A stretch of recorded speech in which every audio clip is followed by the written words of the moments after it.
So, when we last left our heroes, Tatano made a decision that killed him, but he opened up possibilities for Stanley, Archie and Kano, which we will now observe.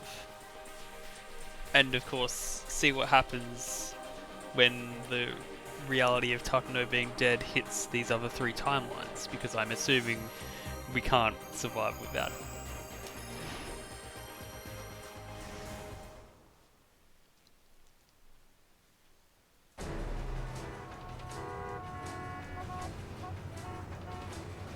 The area around Dogenzaka was in disarray.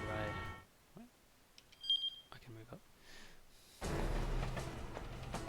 He made it to his car, still parked on the roadside and fortunately beyond the blocked off area. Jumping in, he sped off towards the laboratory.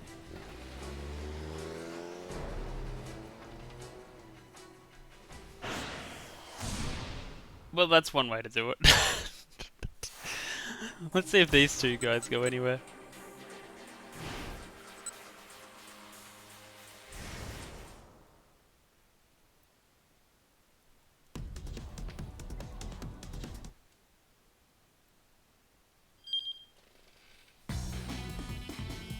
That being said, I'm not sure how to fix Tatano's storyline right now. I was actually thinking Stanley would rescue him. Archie would have charged off in a pursuit as well, but his wounded leg made it impossible. Get him, detective! He murmured under his breath. We're counting on you.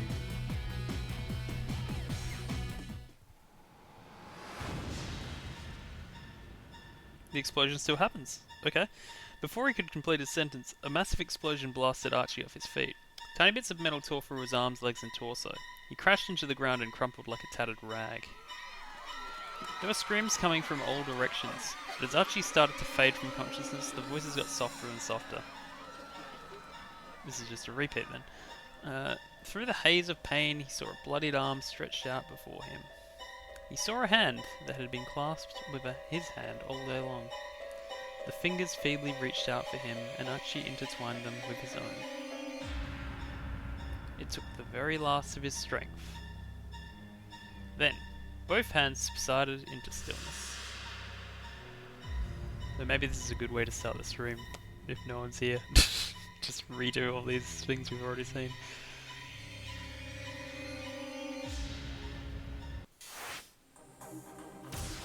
We do have jumps though, so... Not a jump that helps. Not a jump that helps. Maybe a jump that helps.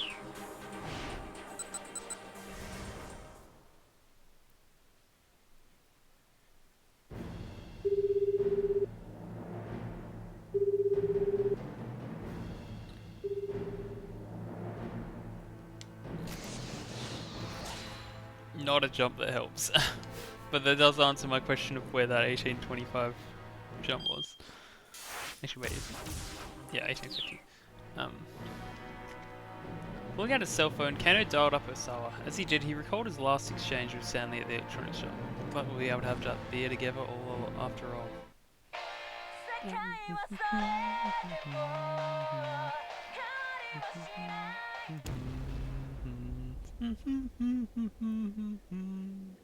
Everything is being alright. Kano was suddenly thrown hard down the pavement. Where had the explosion come from? His lighter certainly hadn't set the gasoline ablaze. Kano hadn't been that clumsy. So what had happened? What had happened? Only one possible answer came to mind. Palmer had blown himself up. But that only confused Kano further. His captive had already given up the password. What would prompt him to just set off a bomb at this juncture? As he was losing consciousness, Kano continued to rack his brain. But he found no answers.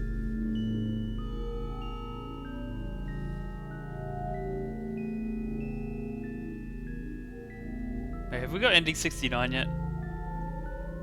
This is important.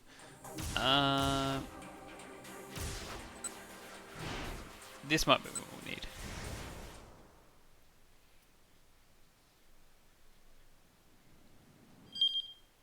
Oops, wrong button.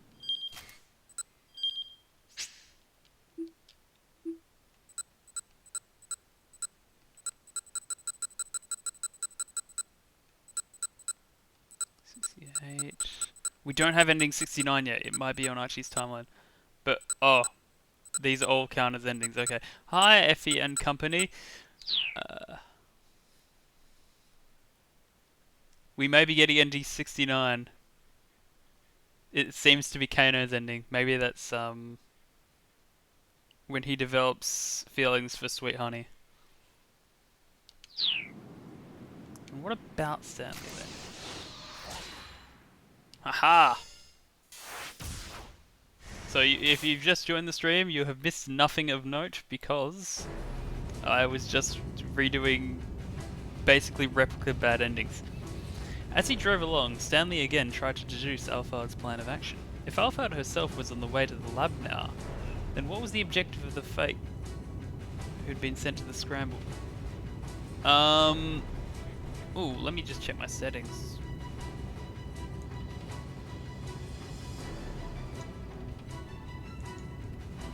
It shouldn't be indifferent. Although my speakers are low right now. I'll just tighten my mic up a bit. That should be better. Okay. As he drove along, Stanley again tried to deduce Alphard's plan of action. If Alphard herself was on the way to the lab now, then what was the objective of the fake who'd been sent to the scramble? I mean, it's a decoy, right? It's a decoy. Surely that was the imposter's purpose. But it wouldn't be a simple matter of providing a brief distraction. Alphard had been careful to wipe out almost everyone she'd associated with in the past. That was precisely why all of her defining characteristics, such as age and sex and nationality, had been unknown. It was unthinkable that she'd allow this decoy, who'd almost certainly knew who she was, to stay alive. And since Satomi carried the antiviral in her body, Alphard likely wanted to get rid of her as well. In all likelihood, the terrorist mastermind was planning to steal the antiviral from the lab, but as long as some of it remained in Satomi's bloodstream, she wouldn't have a monopoly on it. Aha! No wait. Aha! No, that's not even close to right. Stanley suddenly blurted out. He just realised what Alphard had hoped to accomplish in the scramble. She meant to eliminate both Hitomi and her own decoy at the same place. The question was how? Beginning with her bombings in Chicago, Alphard had made frequent use of remote-controlled explosives. It was likely she'd opt for something similar here as well. It's not likely to have had an explosion today, but she wasn't going to be at the scramble herself, so how in the world was she going to trigger the explosion? Was there some clue to be found in something she said or done earlier? It's something to do with Aya Kamiki. Think. Try to remember. Memento mori. If the ninth line eats the sun. If he didn't do something, everyone at the scramble was probably going to die. Then, as he desperately racked his brain, he remembered something Kano had said. It had been a while since they were at the scene of the minivan explosion together. He said he heard a cell phone ringtone at the start of the explosion. Not sure if that's significant though. Stanley recalled the recent exchange between Alphard and Zatomi. The two had called each other's cell phones. Alphard hadn't really been checking to make sure he had the right number. She's just checking to make sure Hitomi hadn't changed her ringtone. That was it! The bomb was set to detonate in response to a specific piece of music, and the ringtone on Hitomi's phone was the trigger. Where could the bomb be hidden then? Stanley didn't have time to think. He needed to alert Kano and the others right away. As he pulled out his phone again, he recalled the map of the stakeout positions. Shit. This is not going to be good for Ayakamiki's streaming numbers. Kano would probably be right next to the decoy alpha. No wonder this song isn't on Spotify. It explains everything. It's too dangerous.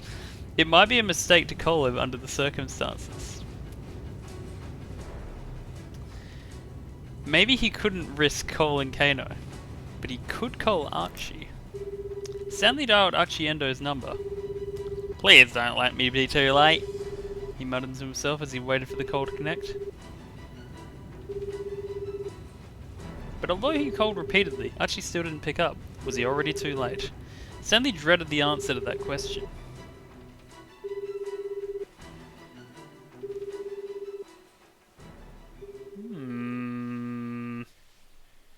But if Stanley hasn't changed his timeline, then I'm still not sure where to go.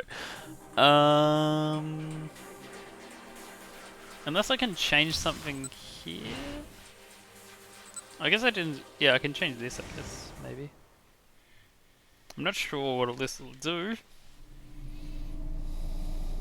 Tatano said, I don't want to have to. No. I don't want to have to pull this trigger if I don't have to. It's not that you don't want to pull that trigger.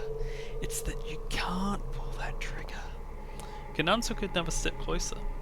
You're still traumatized from the time you let your friend's wife die.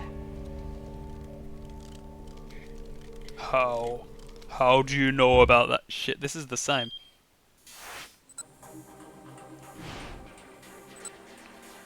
Oh! Oh! Oh! Kanan stared back at Tatano, cell phone in hand, waiting for his reply.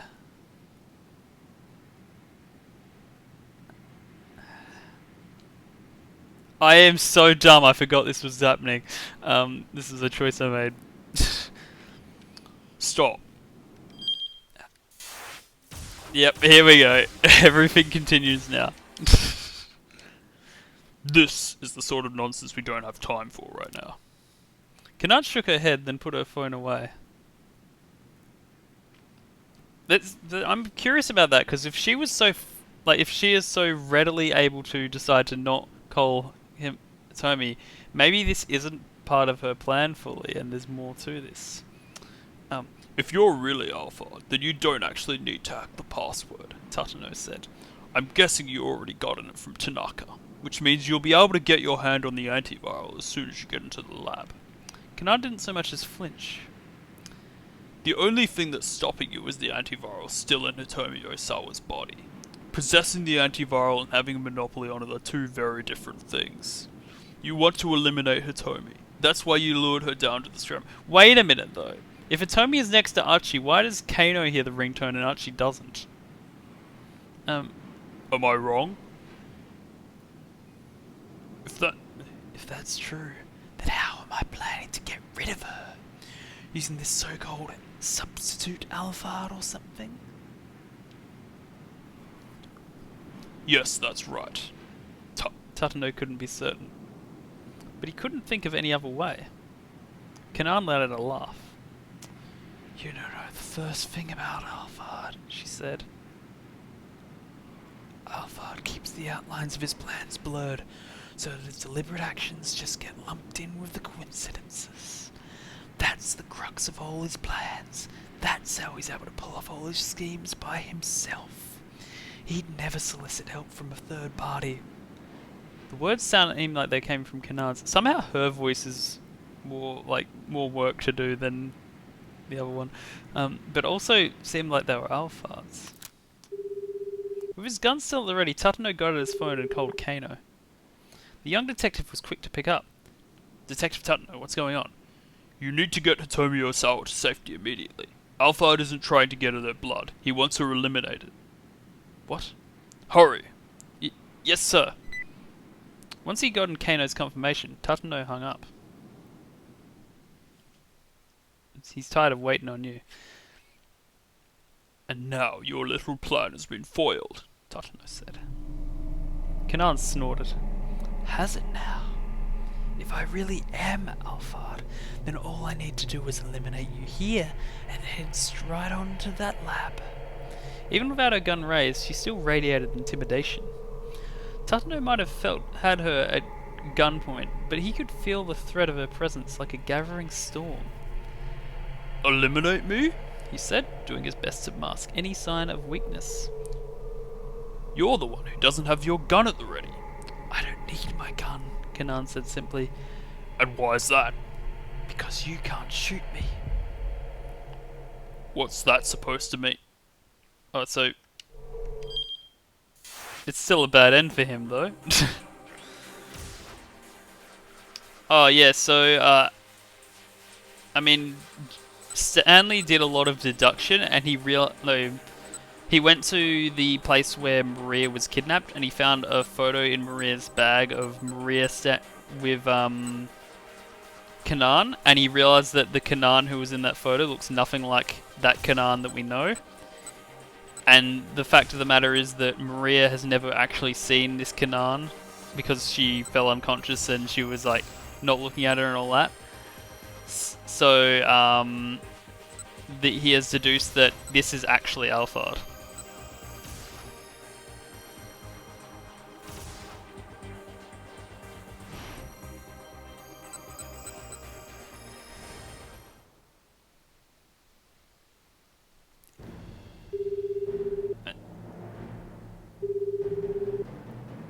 And so with that in mind, like, Alphard has now pulled off this ridiculous scheme that results in her getting into the lab with no one the wiser. Pulling out his cell phone, Kano dialed up Osawa. As he did, he recalled his last exchange with Stanley at the electronics shop. Looks like we'll be able to have that beer together after all. The phone rang several times before Osawa picked up. It's Kano. I have the password. Oh, are you serious? Osawa blurted in shock. Here, let me give it to you. Are you ready? Yes. 51103759 FBI 4QLI. Facebook AI. As he passed along the alphanumeric sequence, Kano kept his eyes on Palmer. The man stared back at him with an expression of bitter defeat.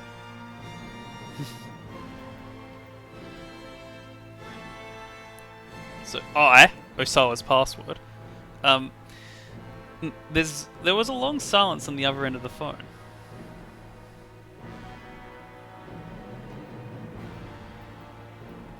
Then at last, Osawa's excited voice came through. No, I'm sorry, you're wrong. It's Osawa's assistant's password. That did it.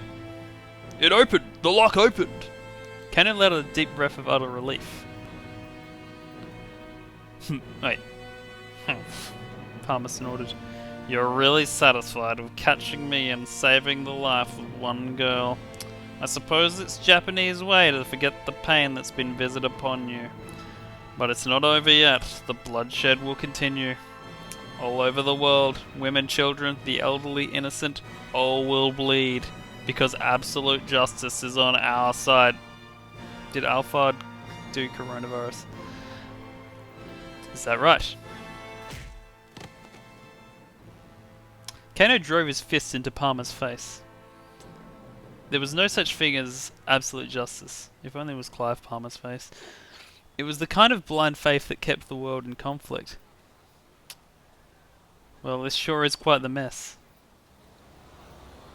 Is that... Oh, that's Kuze. I thought that was frickin' Toyama. Whirling around in surprise, Kano saw Kuze standing there. Director Kuze!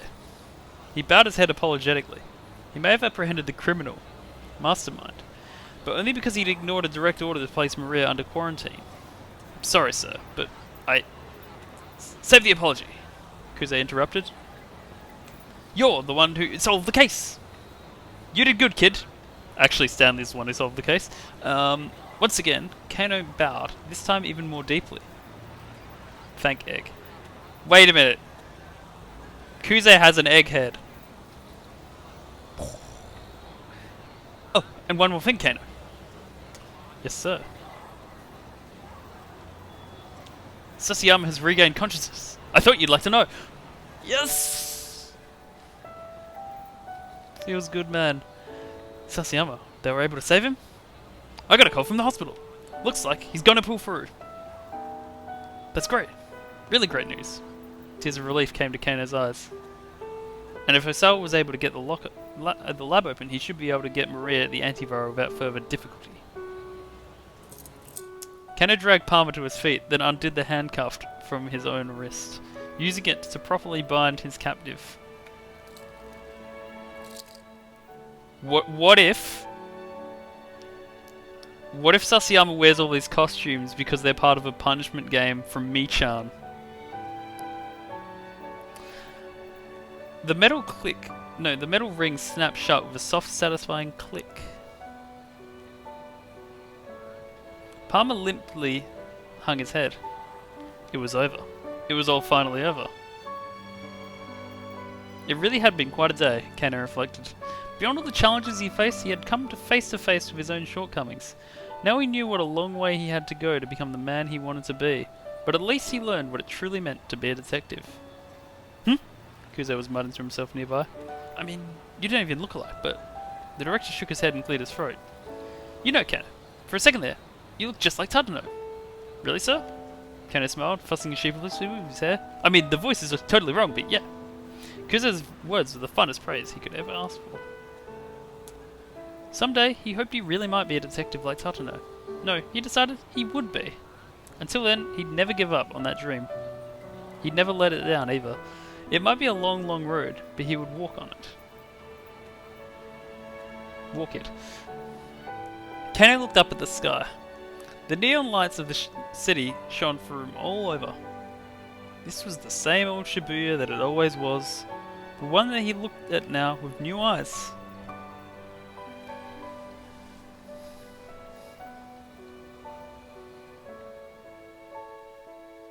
What if Alpha had put all those Ayakamiki posters up? This has got to be an end, right? Is it? It's not? Oh yeah, right. That's probably what that other Kano jump was before. Let's continue!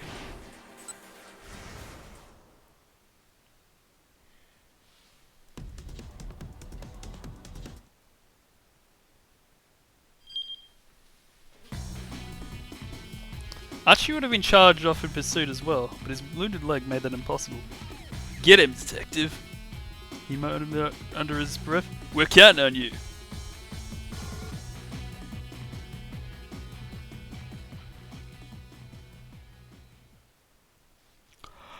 I've already forgotten the system of his voice. Damn it.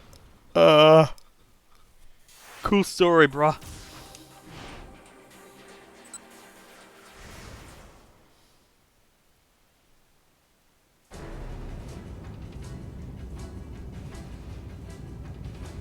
I need something to go wrong though so I can get Kano's ending number 69 though. That's the most important thing. I don't know what that voice is. That could be a lot of things.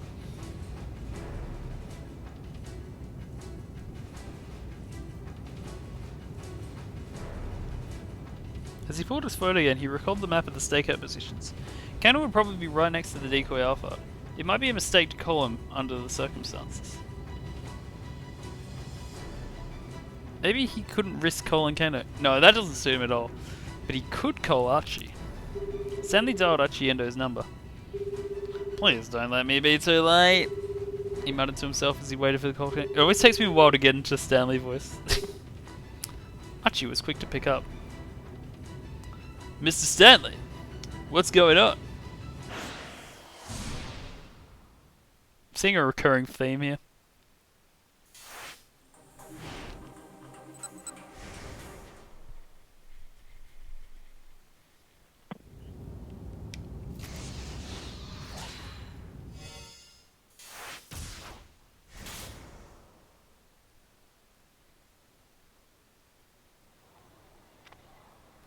Damn it, Erika Furuta has just like sealed up all of the paths. Eventually, Archie spotted Kano from the far edge of the crowd. The detective pumped his fist in victory. It looked like he got an Alpha to cop up the password. Oh shit, is that what? They're a couple. Ending 69, boys. Thank goodness. Finally, some real good news. Now Hitomi and Maria were both safe. A surge of relief ran through Archie's body. Unexpectedly, his cell phone rang. It was Stanley. Mr. Stanley, what's going on? How did the negotiation go? Archie quickly filled him in on the good news. The detective caught Alpha. He got him to give up the password and I think he's calling the folks at the lab. Does that mean the case is closed then? No, not yet. Right now, I need you to do exactly as I tell you. Finally got it. For a moment, Archie's head swam. This isn't over yet? What? What's going on? If you want to save Hitomi, then shut up and listen, Stanley barked. Alright, tell me what to do. First, you need to power down Hitomi's cell phone. Turn off her phone? What for? Was Stanley serious or just messing with him? I'm pretty sure there's a bomb somewhere near your location. A bomb? Ashi's voice squeaked into falsetto. No, it didn't. The guy that Kano just apprehended is a decoy. The real Alphard is planning to eliminate Hitomi and false Alphard at the same time. Eliminate both Hitomi and his own decoy? Why would he do that? And if the guy they just captured was a fake, then who was the real Alphard? He couldn't wrap his head around the more his thoughts became a jumbled mess. Listen, first turn off that cell phone.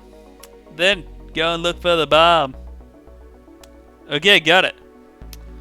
Right now, he just needed to do what Stanley told him to do. He didn't have to make sense of the situation.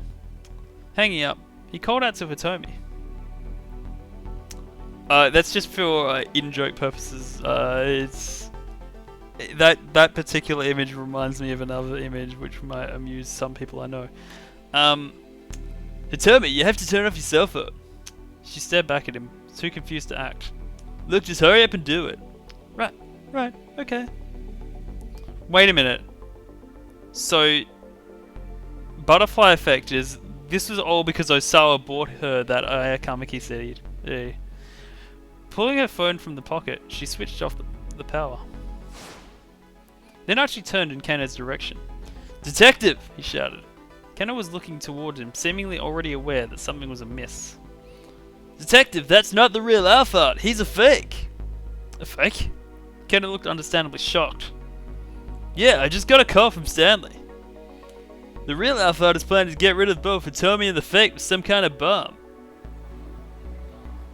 Kano hurriedly turned back to the fake Alphard and began a fresh barrage of questions. Meanwhile, Archie's mind was racing again. If the bomb was meant to wipe out both Hitomi and the imposter, it would have to be pretty powerful, so it couldn't be anything particularly small. The bomb is Mr. Yanagishita.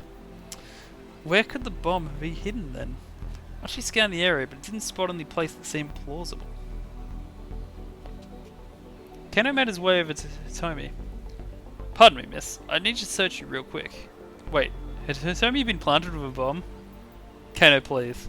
Archie, keep an eye on this guy, Kano said. If he tries anything funny, feel free to punch his lights out. Okay, sure thing. Archie took a watch over the decoy Alphard. The guy was handcuffed, but he was still a diabolical terrorist. Archie knew he couldn't let his guard down for a moment. He kept a close eye on the fake, ready to knock him out cold at the first sign of mischief. Meanwhile, Kano continued to search Hitomi. Did you buy all the jewellery and accessories you're wearing yourself? Yes, most of them. The ring I got from my sister. What about your clothes? Oh, I bought them just this afternoon. The top I was wearing before got torn. I see. Then as Kano continued his search, he cried out suddenly in realization. Danganronpa Chapter 2. Hitomi, you have to give me your cell phone. It's a bomb. Hitomi hurriedly pulled out her cell phone and handed it to Kano. Actually looked in alarm and realized the detective was going to turn the phone on. Stop! Don't turn that thing on! Kano froze at Archie's sudden shout. Why not? The detective quirked a quizzical eyebrow. I don't know, it's just what Stanley said. He told me to make sure her phone stayed off. The blood drained visibly from Kano's face. Quickly pulling out his own cell phone, Kano dialed up the police. He launched into a discussion involving a lot of cop jargon that made no sense to Archie. But one thing seemed clear, Hitomi's phone itself might be the bomb. But wait. Archie found himself doubting the phone bomb idea. If Hitomi hadn't brought her cell phone with her, what would have happened then? Would that just mean there would be no explosion here? But if she didn't, we wouldn't be living in a society. He didn't buy it. Surely Alphard would have thought of a way to eliminate Hitomi and Decoy Crook, whether she had her phone on her or not. It was too worrying a prospect to ignore. Archie waited impatiently for Kano to hang up, then asked, Well, what do we do? For now, just let me handle this. We don't know when or how this thing might explode. You guys get out of here. Keno set the cell phone down on the ground and started putting some distance between himself and it. Archie followed after him, dragging the fake Alphard along. Well, that went well. Suddenly, there was a tremendous boom. A furious impact ripped through Archie's body. Shit, I think it's time for ending 69 on Kano's end. I knew it, Archie thought as he lay crumpled on the pavement. Hitomi's cell phone was powered off, so it couldn't have been the bomb. Something else must have exploded instead. Wait, I'm dead. It was the last thought Archie ever had.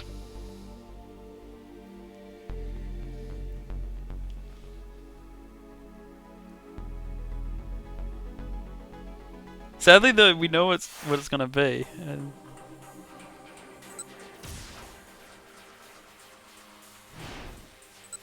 no, I know that wasn't gonna be ending 69 because ending 69 is gonna be on. Wait, that's actually sorry. I pressed the wrong one. Ending 69 is gonna be on Kato's line.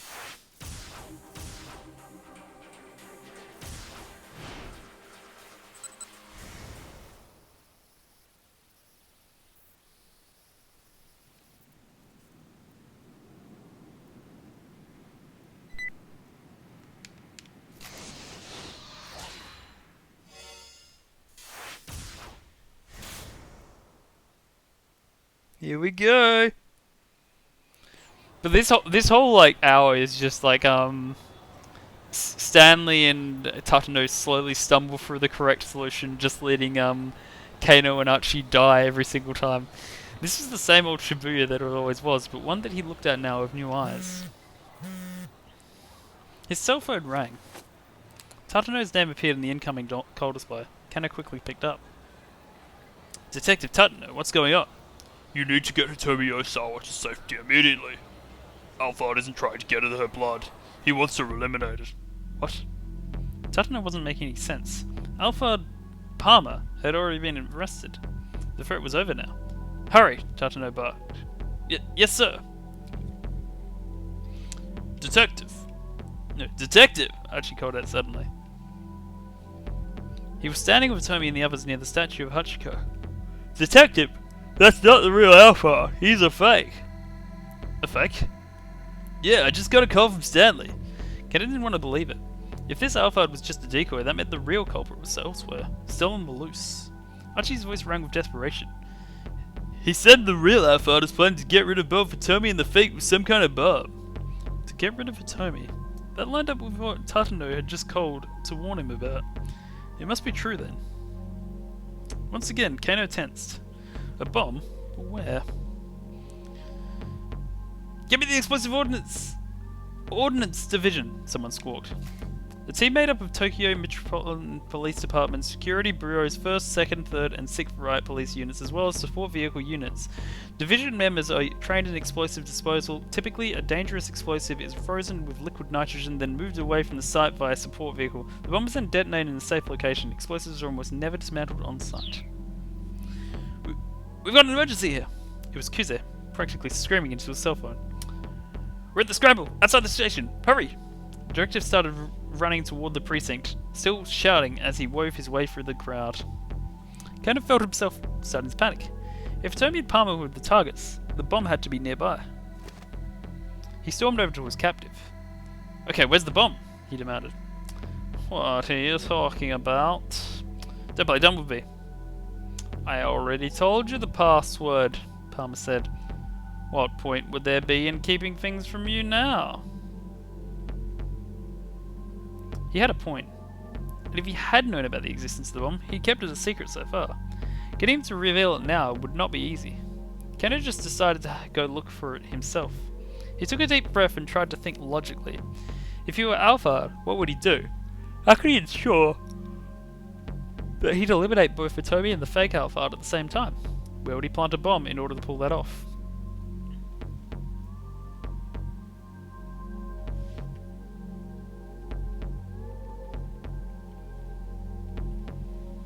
On Hitomi. That was the way he could be certain at least that he'd eliminate her. Now that Hitomi carried the antiviral within her body, Alphard couldn't risk letting her go. This hasn't changed actually, so it's got to be a bad end. If other terrorists happened to find out about her and managed to get a hold of her blood, it could undermine everything he's done. Also, okay, we're up to 1910 still. Whether he succeeded or failed at getting the antiviral from her, killing Atomi must have been part of the plan. I just want to maintain history. Pardon me, Miss, Kano said. I just need to search you real quick. Atomi hesitated and gave a firm nod. Archie, keep an eye on this guy, Kano said, gesturing to Palmer. If he tries to be funny, feel free to punch his lights out. Okay, sure thing. Kano carefully searched Atomi from top to bottom. A cursory look was enough to tell him there wasn't anywhere hidden on her person a bomb. Anywhere on her person a bomb could feasibly be hidden. Nonetheless, he did a pat-down search just to be sure. She had her cell phone in her pocket, but beyond that, she wasn't carrying anything else of note on her person. Did you buy all the jewellery and accessories you're wearing yourself? Yes, most of them. The ring I got from my sister. What about your clothes? Oh, I bought them just this afternoon. The top was wearing before got torn. The top was all out of faith. This is how I feel. Cold and I am shamed, lying naked in the field. I see. Kano sighed deeply. No bomb. It wasn't there. Was Kano's guess off base? Or had Stanley just been jumping at shadows? Deciding he better check with the American, Kano got out his cell phone. Cell phone? Kano stared at his phone without dialing. That was it. People always kept their cell phones on them. If you planted the bomb on one, you'd be sure to eliminate the owner. Hitomi, no, you have to give me your cell phone. It's a bomb. It was the only explanation. He took the phone from Hitomi and then went to power it on. Stop! Archie shouted. Don't turn that thing on. Why not? I don't know, it's just what Stanley said. He told me to make sure our phone stayed off. There was no doubt about it. This was it. On his own phone, Kano called Director Kuze.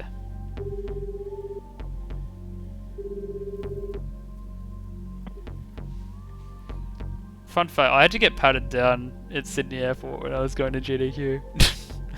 I think I looked too suspicious because I had too many layers of clothes on. It's Kano, I found the bomb. It's a miniature explosion inside a cell phone. Explosive. Kano described the dimensions and weight of the phone. Director ordered them to stand by until the bomb squad arrived. Kano hung up, then gently set Hitomi's phone down on the ground.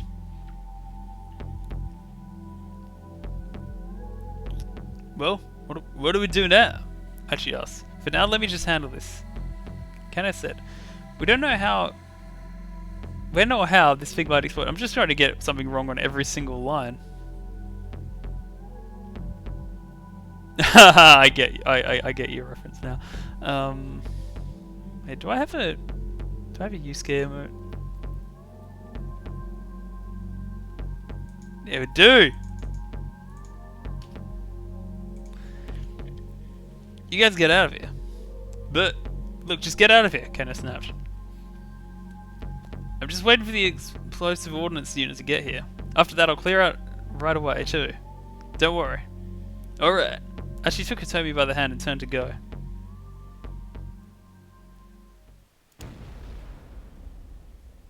But where was the ringtone?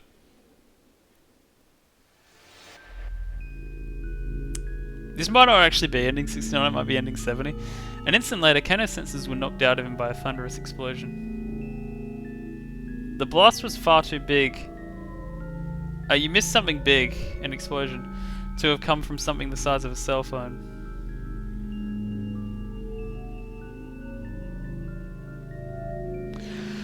Nice!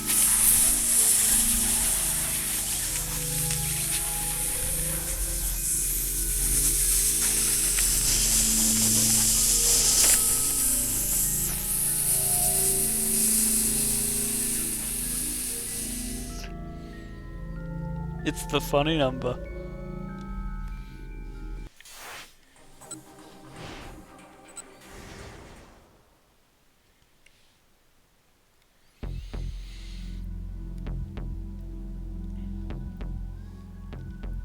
On the fake. There was no other place he could possibly have planted it. Okay, Archie's timeline has changed now. Kano began to pat Palmer down carefully. Archie, he shouted. Check the case, hurry. He gestured to the attaché case Kamo had been carrying. Don't move. Kenneth searched through his captor's jacket and the pockets of his pants, but he came with nothing. Perhaps Alphard had fitted the bomb into the man's watch or belt. Stop this. I'm not carrying a bomb. Shut your mouth. But Kenneth couldn't spot anything suspicious about the watch or the belt either. He clenched his jaw in frustration. Did Palmer really not have it after all? Detective! Detective! It was Archie, looking alarmed. Kenneth hurried over to him, dragging Palmer along. When he looked inside the attaché case, Palmer's face went pale. No, it can't be. Alphard, why? His voice was hoarse with betrayal. Actually, I just need to remember something.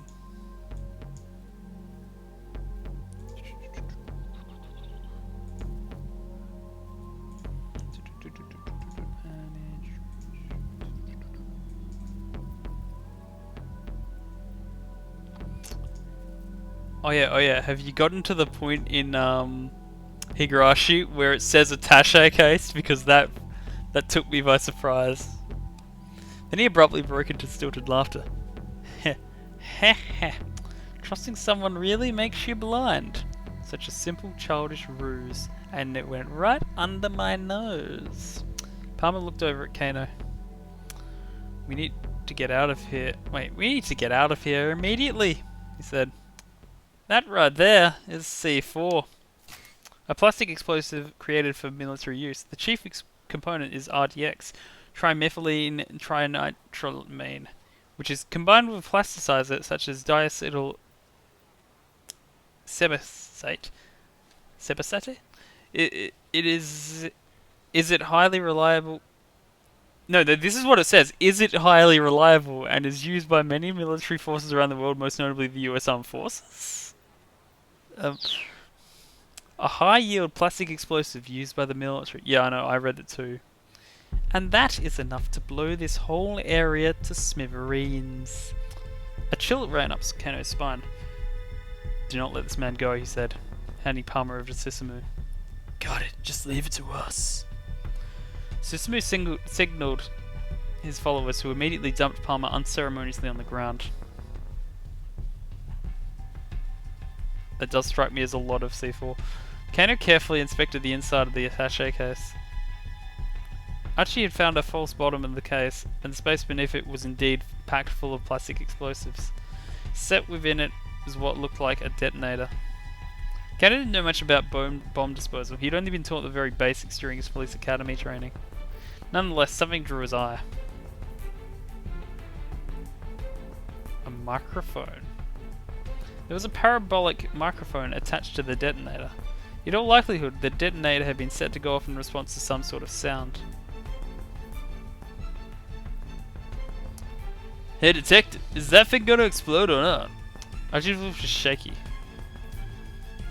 It looks like it's sound activated, but it isn't going off just from having people talking nearby. That means it must be set to explode in response to a specific sound trigger. A specific sound, huh? Archie took a moment to think. That's it! It must be Hitomi's ringtone. That's why Stanley told me to power her cell phone off. So that means we're safe then, Hitomi asked. It's not going to explode anymore, right? Canada to fight back any feeling of relief. They couldn't forget that this was Alphard they were dealing with. Assuming they were safe would be a dangerous mistake. Yeah, I think that's when they say it, because it's an attaché case with million-yen bills in it. Carefully lifting up the detonator, Kano spotted another cable connected to the bomb. I couldn't remember if it was like chapter 2 or chapter 3. As calm as he could, he tried to remove the plastic explosives from the attaché case. Oh shit! It's going to explode at 3:13 AM and it's already 1 at 9 AM. He quickly discovered that the thinly stretched sheet of plastic explosive was only an immediate later, concealing a second false bottom. A small timer had been set beneath it. It's not just a sound trigger. Kano's mouth had gone dry, his voice come out as a whisper. The bomb had also been fitted with a countdown timer. Stanley had been right on the mark. The ringtone of Tommy's cell phone would trigger the explosion. That way, Alphard could eliminate both her and his stooge, Palmer, at the same time. But just in case the sound trigger were discovered. As a backup, the bomb had also been rigged to explode after a set time. And it's already gone down a... Shit, good thing the guy from the publishing department isn't here, because he would just be reminding us what the time was left. Kano speed dialed his boss. Director Kuze, where's that bomb squad? 0151, 0150. Not even 2 minutes left to go. It didn't look like the explosives ordnance unit would make it in time. No shit. Kano scanned the area, weighing his options. He noted Archie standing right beside the bomb case. Archie, he called out. Leave that thing and get over here. Get out of here. But Archie didn't move. No way. He sat down, the attaché case cradled in his arms. Archie, what the hell are you doing? I'm not going anywhere until everyone's made it safely. Detective, you need to get these people someplace safe right away. Clear the area first, then I'll go. There's no way I can do that. Damn it, why do you have... Don't you want to save these people too? Keno bit his lower lip in frustration. Archie was right. If the bomb went off amidst a crowd like this, there's no telling how many casualties there'd be. He needed to do whatever he could as quickly as possible. Get back, everybody! Get back! Archie shouted at the top of his lungs. There's a bomb! Everyone get out of here! Just run! Following his lead, Kano started directing nearby civilians to safety. He's gonna throw it up in the air in the perfect, parabola. Hitomi, Susumu, and the others added their voices to his. There's a bomb! Everybody run! Get away as fast as you can! Please, you have to all get out of here! The crowd wasn't listening to their warnings. On the contrary, people hurried closer to see what the commotion was all about. It was no use. They were out of time. Ken had to save Archie, at least. He turned back to him and called out. Archie, that's enough! Leave the bomb and let's go! Archie! Hitomi shouted. Come on! But Archie only clutched the bomb even more tightly. What are you doing? Kano screamed. Come with us, hurry! Still Archie would not move. Susumu's face went pale. Wait! Archie, your leg! What about my leg? Earlier, when you kicked that steel pipe. What the heck? Finally Kano understood. It wasn't that she didn't want to move. He couldn't move. And so he decided to get all heroic and use himself as a human shield to minimize the impact of the explosion on everyone else. That idiot, Kano muttered. If his leg wasn't busted, why didn't he say so? How did he even make it this far? There couldn't be much time left. If Kano rushed out from now, he might not make it to safety before the bomb went off. He had to make a decision. He couldn't just rush in without a plan. A detective needed both a cool mind and a fiery spirit. And the more heated the situation was, the more he needed to stay cool. He could feel the muscles in his legs begin to stiffen. He did his best to slow his racing heartbeat of his mind, sought desperately for a way out of this situation. But his eyes remained fixed on Archie, holding that bomb in his arms. Knowing that it could explode at any moment made it almost impossible to think. The harder he tried to calm himself, the more his panic grew. He cursed himself for not leaping into action immediately. He shouldn't have acted before thinking. That was the only thing he was good at. And still he stood frozen, staring at Archie. Then he felt the hairs rise up over the back of his neck. White smoke was pouring from an approaching minivan.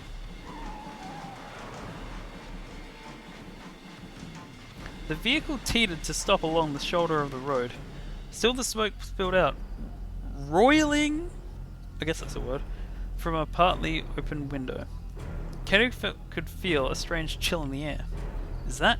Instinctively he ran towards it. It's just not the word I was expecting at first. It's the ice machine! Peering through the minivan's windows, he saw a clunky box-shaped device in the back. It was rumbling fiercely, spitting out an unending mound of white clumps. It is dry ice. A dry ice machine. Hey! Kano yelled, banging hard on the door. Open up! By freezing a bomb that used an electronic activation trigger, it was possible to kill a battery cell and deactivate a detonator. The explosive ordnance team used liquid nitrogen, but maybe dry ice would work as well. Nitrogen has been cooled to a liquid state with a temperature below -195.8 degrees Celsius. It can be poured onto explosives to stop the function of components, such as the battery cell for the detonator. However, in situations where the surroundings area can be safely secured, it's preferable to destroy the explosive via detonation than rather arrest its function. I like that it's in Celsius and not Fahrenheit. Carbon dioxide in its solid state. Because it evaporates at negative 79 degrees Celsius at standard atmospheric pressure, it must be kept refrigerated or it rapidly dissipates into mist, thus its use in fog machines.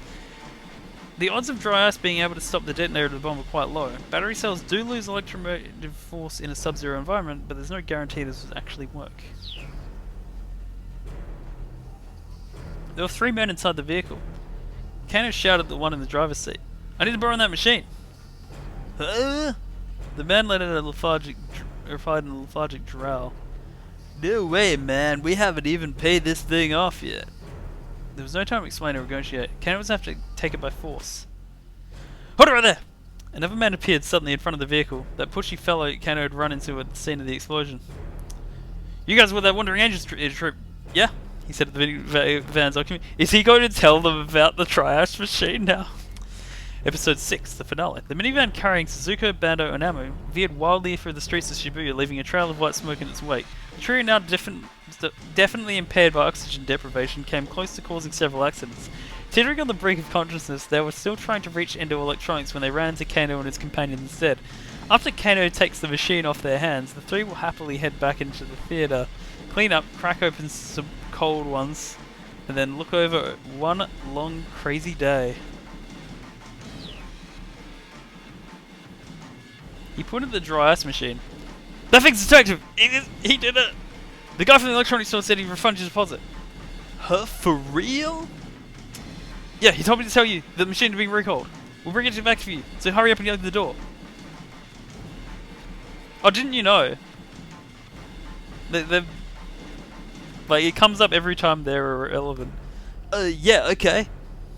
The newcomer had helped the 3 men unload the dry ice machine from the minivan, then he turned to Kano.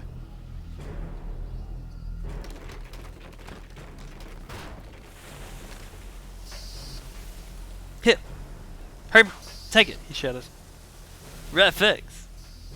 Kano wasn't sure what was going on, but he took the machine and ran, pushing it ahead of him across the pavement. "Archie!" Toby wailed, tears in her eyes. The detective blew right past her, trailing a billowing plume of white smoke in his wake.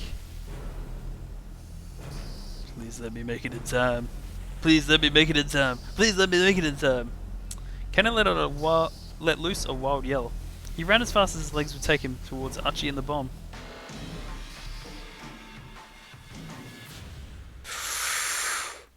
Wait, that's not the usual to be continued screen. It's the sequel screen. Also, we've only gotten like 10 minutes forward in this whole stream. But let's change this first.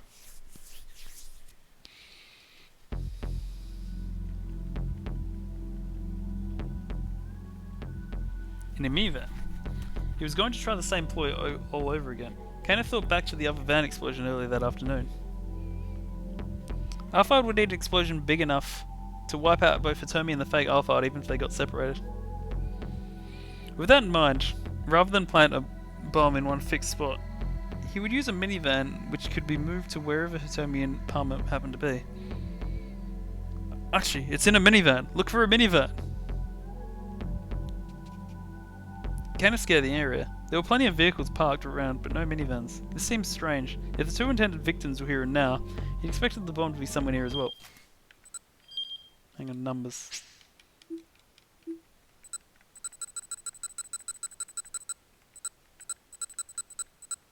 So I'm missing, assumably, 2 bad endings on Kano's line, but this seems like it would be the last one. Still, he didn't spot a minivan anywhere. Kano ground his teeth in frustration, sweat practically pouring from his forehead. Was he wrong in his assumption? If he was wrong, where else could the bomb be hidden? His mind began to run in circles. Okay, you can do this, he told himself. Focus, just think. Focus, think. He had to trust himself and then take action. He decided to start checking whatever vehicles were close by. Leaving the fake Alphard under SOS's watch, he ran to the nearest parked car. He peered in through the side windows. There didn't appear to be anything suspicious inside. Of course, the bomb was set in the engine compartment like the truck. A cursory check like this would never find it. Still, he hurried towards the next car. He had to trust the detective's instincts. If he couldn't spot the bomb itself in a vehicle, maybe something else would alert him to its presence. I thought it a certain criminal signature that Kano was sure would linger. Off we go all here. No problems here. No, this one either. With each car he checked, Kano's panic rose. Over 2 minutes must have passed since he started searching for the bomb. Already more than 15 minutes had passed since Palmer appeared on the scene. Detonation could come at any moment now. Ken felt he might crumble under the weight of fear. It might already be too late. He felt utterly defeated, and then he saw it. The mystery machine. A small boxy minivan, and it was racing towards him. That was it. It had to be. The van drew steadily closer, streaming a massive plume of white smoke. Or maybe it's Okanogi Gardens. Kano sprang into action. Stop! Stop that vehicle! He rushed right into the minivan's path, bracing himself to stop it with his own body if necessary. The driver's compartment was filled with white smoke, making it impossible for him to see who was driving. The van might be unmanned. Stop! Kano shouted again. He knew it was probably pointless, but he had to try. Boom!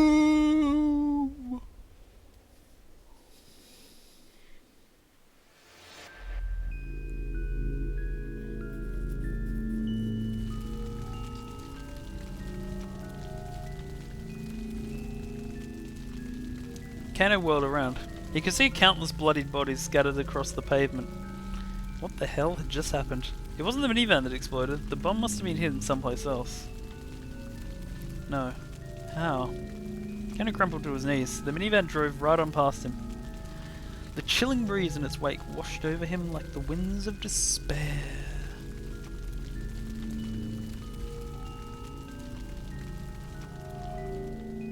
But hey, Kano lived.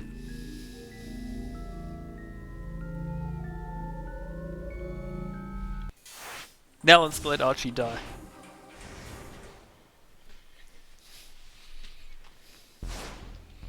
Then Archie turned in Kano's direction. Detective!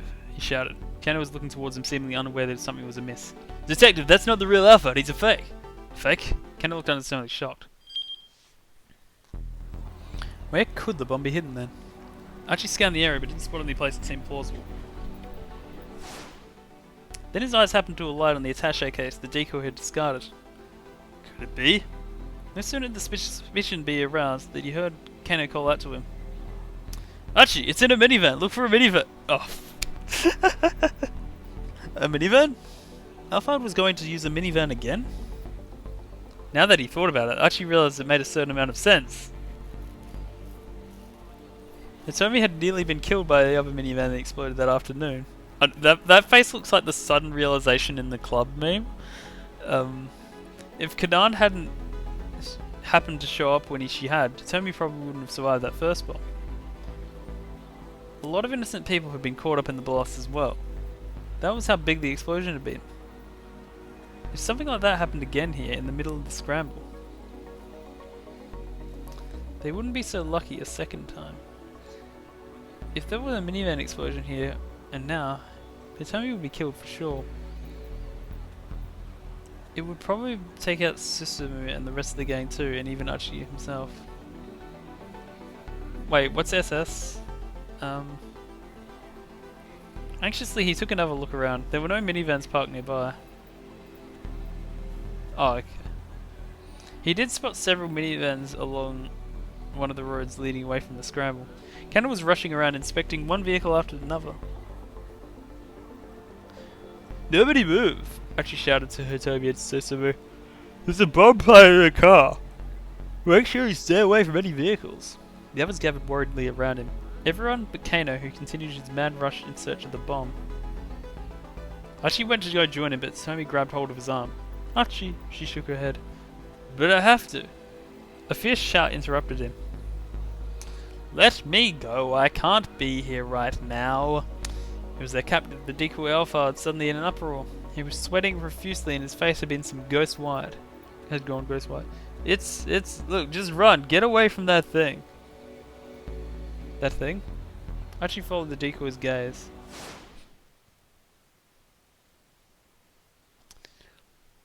What was it? Was that... the bomb was planted?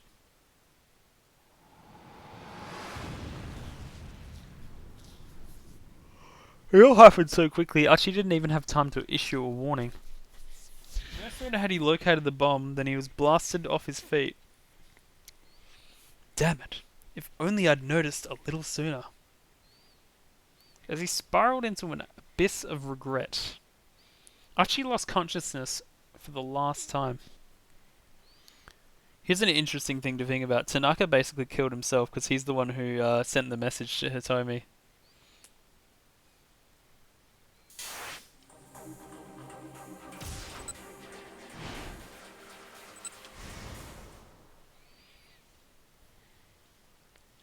Wait, I need to check another bit though. Archie had said ending 77. But he has ending 81.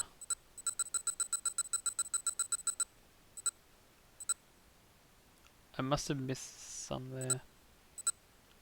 But Archie might have one more bad ending as well.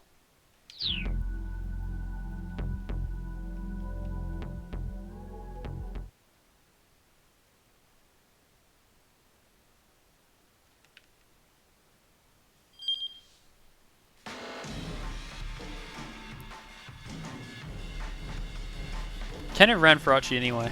He couldn't just abandon him. Archie was being an idiot. He wanted to sacrifice himself for the greater good. The greater good. But Keno wasn't going to let him do that. To have someone else be your shield, to have them give up their life for yours, Archie had no idea just how hard that would be on the people he left behind. Even if he did save their lives. And until he was capable of comprehending that, Keno wasn't going to just let this kid die. He reached Archie at a matter of moments and grabbed him by the shoulder hard.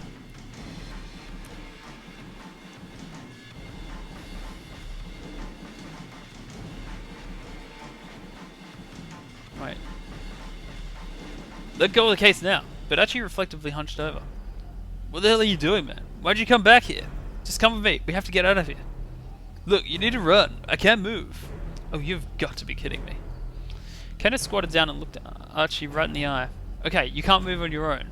I'm gonna help you move, and unless you want to kill me too, you'll better cooperate. Damn it, don't be a fool, man. Strength ebbed from Archie's hands. Wasting no time, Kano pulled the case away and then slipped an arm around Archie's side. Their legs got entangled as Kano dragged Archie to his feet. Come on, run, the detective shouted when they were upright at last. They needed to get as far away as possible until the few seconds they had left. Kano didn't know how big the explosion was going to be. Palm had just said it would be enough to blow the whole area to smithereens, though there'd been the true terror in his voice when he said that. They just needed to keep moving. Keep running as far as their legs would take them. Archie, Hitomi shrieked.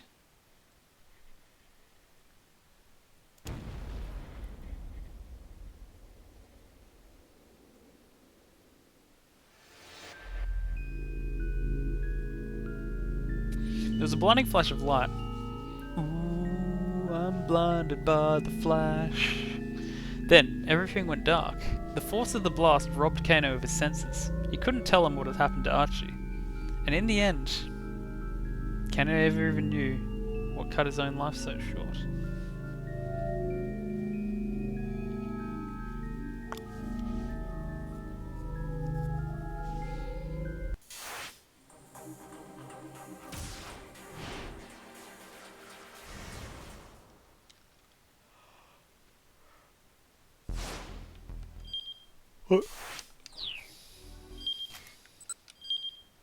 I was just curious now as well, while I'm at it.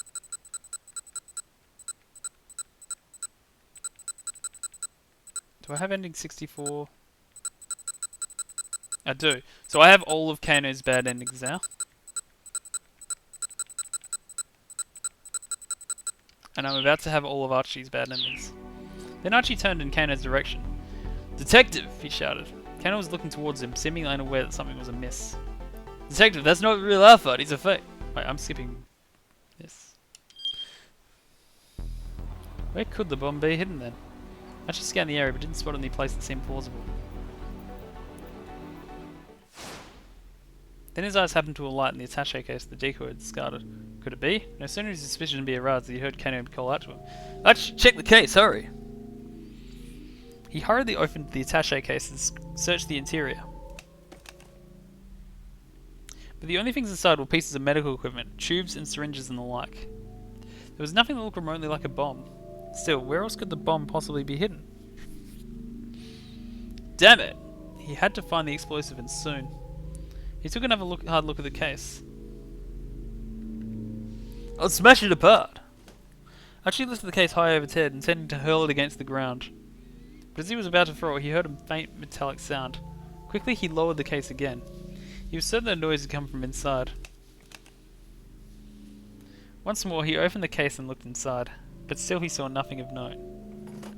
He tossed the medical equipment aside and slowly tilted the case from side to side. Although it looked empty, there was a distinct sound of something metal sliding back and forth. Hold on, could it be?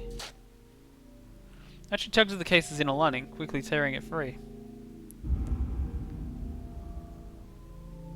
When he looked behind it, his eyes went wide. A thin layer of something that resembled white clay had been affixed inside the cover of the case.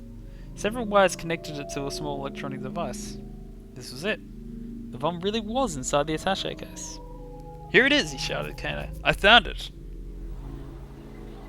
Kano hurried over, bringing his captive to him. There, Mr. Palmer, take a look. When he saw what was inside the attaché case, the fake Alphard went pale. No, it can't be. Alphard, why? His voice was hoarse with betrayal. Then abruptly he broke into stilted laughter. Heh, heh, heh, heh. Trusting someone really does make you blind. Such a simple childish ruse, and it went right under my nose. The fake Alphard, Palmer, looked over at Kano. We need to get out of here immediately, he said. That right there is C4, a high-yield plastic explosive used by the military. And that's enough to blow this whole area to smithereens. Blow the whole area to smithereens. Archie pictured Shibuya reduced to a blasted ruin. Meanwhile, Kano frantically began searching inside the attaché case. Microphone, Kano muttered. Hey detective, is that thing going to explode or not? Archie tried and failed to keep his voice from wavering. It looks like it's a sound activated, but it hasn't gone off from having people talking nearby. That means it must be set to explode for a response to a specific sound trigger. A specific sound, huh? Now Archie understood Stanley's instructions. That's it! It must be a Tommy's ringtone. That's why Stanley had me turn the power off. So that means we're safe, huh? They're telling us it's not going to explode anymore, right? Maybe, but I wouldn't bet our lives on it. Kano continued an examination of the case. He carefully loosened the bomb and the cables, pulling them away from the lid of the case. That sight made Archie's heart leap. Then Kano went stock still, as if caught in a hungry predator's gaze. It's not just a sound trigger. The detective's voice was a raspy whisper. The bomb has also been fitted with a countdown timer. Archie could see the timer now. It had been planted underneath the plastic explosive. His blood ran cold. Director Kuzo, where's that bomb squad? Well, Kano made a desperate call to the police. Archie picked up the attaché case and peered inside.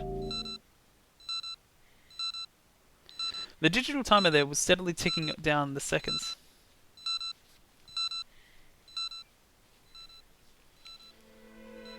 Archie scanned the nearby area. There were too many people around the scramble. Hitomi was there. Susumu was there. Several more of his old pals. Along with a bunch of innocent bystanders.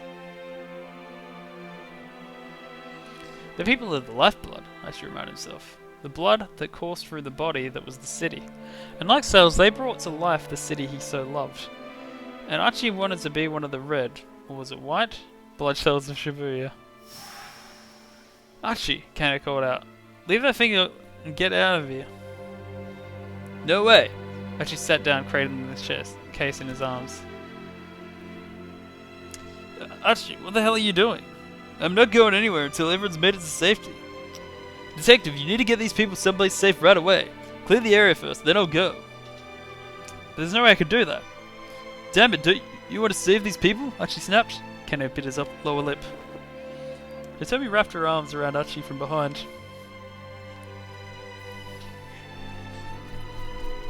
Hitomi wrapped his arms around Archie from behind. Archie, don't do this. Hitomi, you need to get out of here too. Why? Why are you acting so crazy? Tears blurred her words, and he could feel her trembling against him. It doesn't matter, just get as far away as you can. No, I'm not leaving you. After the day they'd spent together, Archie knew full well that telling Hitomi something wasn't enough to get her to listen. That stubbornness wasn't one of many things that made her so amazing in his eyes. Hitomi! Archie clasped one of her hands tightly. Please, this is the one favor I'll ever ask you. His voice came out oddly soft and gentle. Alright, she told him. But let me just say one thing first. There are still so many things I want to talk to you about. So much more I want to know about you. So please, Archie, don't you die on me. Don't you let Kano's bad choice affect your ending. Heh, don't worry. Once everyone's made it to safety, I'll clear out of here right away. Hitomi squeezed his hand, then got up and silently hurried away. Susumu, you and SOS start getting people out of the area. Yeah, alright. Susumu turned away and spurred the gang into motion. Then for an instant, Archie's eyes met Kano's. Archie gave a tiny nod and looked down at the timer. 1:19, 1:18. What is love? Kano, don't hurt me. Don't hurt me. Get back! Archie shouted from the top of his lungs. Everybody get back! There's a bomb. He held the attaché case tight against himself as he continued shouting. He ran his voice raw, trying to warn the crowd away. Everybody get out of here, just run! Following his lead, Kano started directing nearby civilians to safety. There's a bomb! Sigma shouted. Everybody run! Get away as fast as you can! Susumu waved his arms emphatically. Please, Hitomi added. You all have to get out of here. But the crowd didn't heed their warnings. At last, apparently reciting that time was up, Kano turned back to Archie. Archie, that's enough. Leave the bomb and let's go. Put it on the train will go away and then we'll all be safe. Hang on. He could hear Susumu and Hitomi shouting as well. There's no time left, man. Archie, come on. 57. 56. The way Palmer had talked about this bomb, it sounded like a pretty dangerous one. It might be powerful enough to blow the entire intersection. And there were still so many people nearby. There was no chance to be able to get safely in the few dozen seconds that Archie remained. Archie needed to minimize the force of the blast as much as possible. He cradled the bomb more tightly to his chest, huddling over it. What are you doing? Come with us, hurry! Screamed Kano. Actually, hang on, let me go back. What is the timer on that one?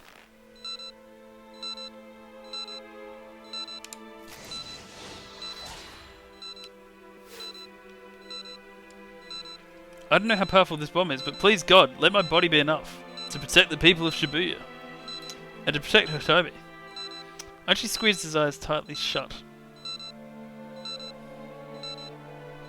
I'm sorry, Susumu. Looks like I won't be able to keep visiting you in the hospital anymore. You'll forgive me though, right? I stuck it through to the end, just like you told me to. I didn't call it quits partway through. And so whatever you do, you can't let that disease beat you. Don't let you dare let it beat you. As he drew a deep breath as he finished his solitary little prayer, he couldn't have more than a few seconds left to go. A firm hand grabbed hold of Archie's shoulder. Let go of the case now! It was Kano. What the hell are you doing, man? Why'd you come back here? Just come with me, we have to get out of here. Kano's grip didn't let up in the slightest. Look, you need to run, Archie shouted. I can't move. He clenched his jaw in frustration. It was also crazy for him to think straight.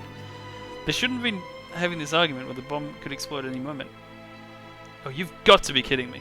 Kano growled in frustration. Okay, you can't move on your own, so I'm gonna help you move. Unless you want to kill me, you better cooperate. They didn't have much time left. Damn it, don't be a fool, man. Archie couldn't help but curse. A sharp pain shot through his limp right leg as he lurched to his feet. Kano shouted in his ear, Come on, run! Archie didn't have the luxury of thinking anymore. He just had to move to his feet. Hitomi cried out from across the scramble. Archie!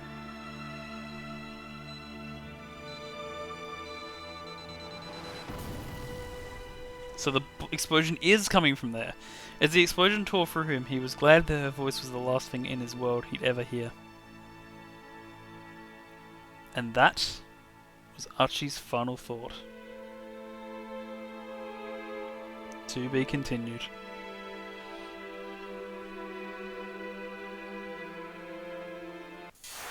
Okay.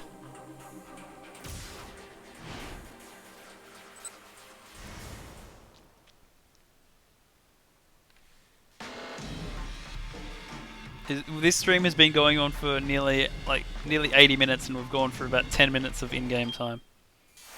So what happens if I jump over to this Kano then? Because he's got a to be continued. The important thing is that Archie and Kano no longer have bad endings, so they must be getting somewhere.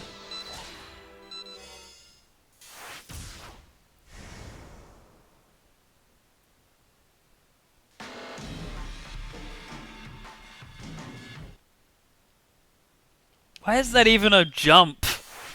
Like, that's a whole new level of pointless jumps. So, we jumped to Stanley at 5 pass. Is it this one? Yeah, it's got to be this one. Unexpectedly, his cell phone rang. It was Stanley.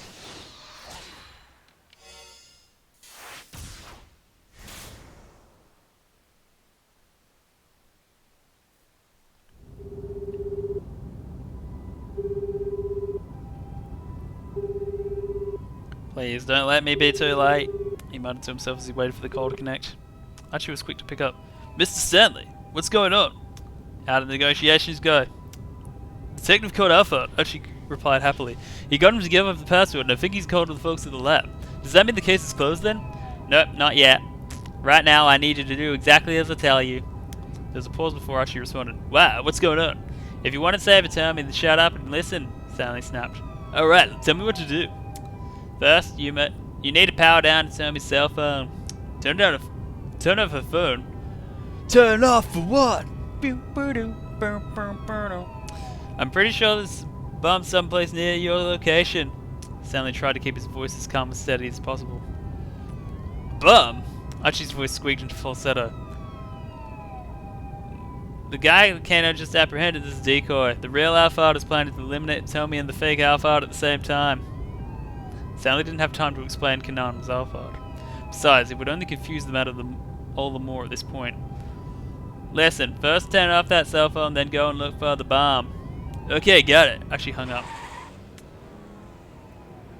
Stanley was talking while driving. Who polices the police? Hopefully the team that scrambled would be able to pull it through. Now Stanley needed to focus on capturing Alphard. He tightened his grip on the steering wheel. His emotions were coming on far too strongly for him to keep him in check. In the back of his mind, Stanley thought about the last he'd ever seen of Frank. There'd been nothing left of his brother but a bloodied hand reaching out from beneath the rubble. He too failed the maze. Ever since that day, since that very moment, Jack Stanley had sworn vengeance upon Alphard. He would never forget the rage he'd felt at having what was left of his family taken from him. Hey Jack, once this is all tidied up, are we gonna no, I'm gonna need a drink. Let's you and me have a beer together. Sure, you got it. Stanley sprang into action, leading away the throng of panicking civilians. But all the while, he couldn't help but worry about Frank. We've almost got 30 minutes left, he'll be fine. Backup will definitely be here in time. He did his utmost to reassure himself, still the darts gnawed. When the bomb squad descended upon the area clad in their protective gear, Stanley shot a look at his watch. Explosive Ordnance Disposal EOD suits, now commonly called bomb suits, or blast suits, worn during the bomb disposal operations to protect the wearer from shock of a blast or from any hurled fragments and explosion may produce. Such a suit is, however, wholly inadequate to protect the wearer from a large, powerful explosive, such as several hundred grams of C4, detonated at close range. He felt a surge of relief. Only about 15 minutes had passed. There was still plenty of time for them to deactivate the bomb with their liquid nitrogen. Thank God. Frank's gonna be alright. but he still had no chance to relish that thought.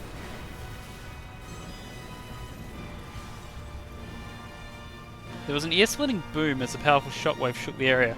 Stanley whirled back around, staring in horror at the place his brother had been. Nothing remained but a mound of rubble. Bad end.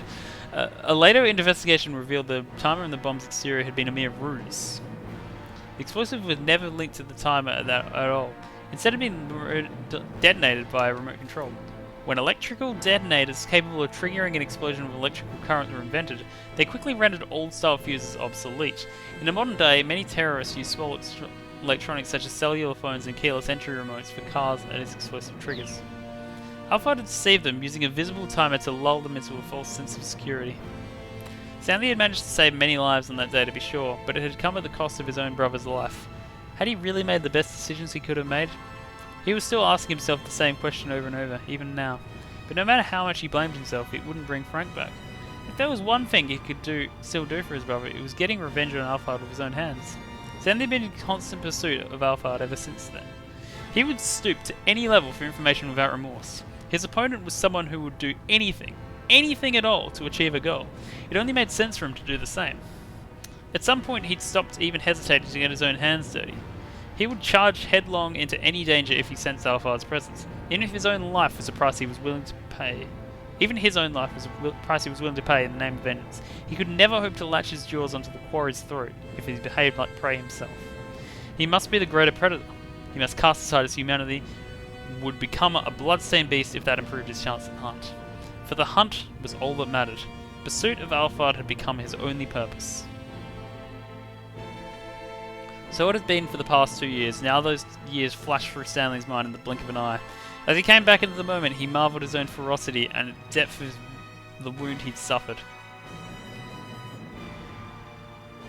This is a past tense decision?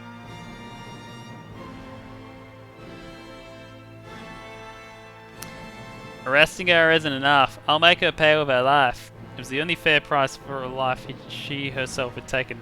There could be no restitution for Frank's death as long as she was still alive. The law wasn't going to punish Alpha. Oh wait, no, it is present tense. She knows it's a girl. The law wasn't going to punish Alpha. Stanley was. But Stanley's a cop. He didn't care if anyone else thought it was petty vendetta. Only someone who'd suffered the loss of a loved one at the hands of a vicious killer could understand his seething resentment. The Yokoshi Pharmaceutical Lab finally came into view. A large billow of black smoke was rising from one of the building's windows. Stanley felt a chill in the pit of his stomach. He hopped out of the car and then gasped.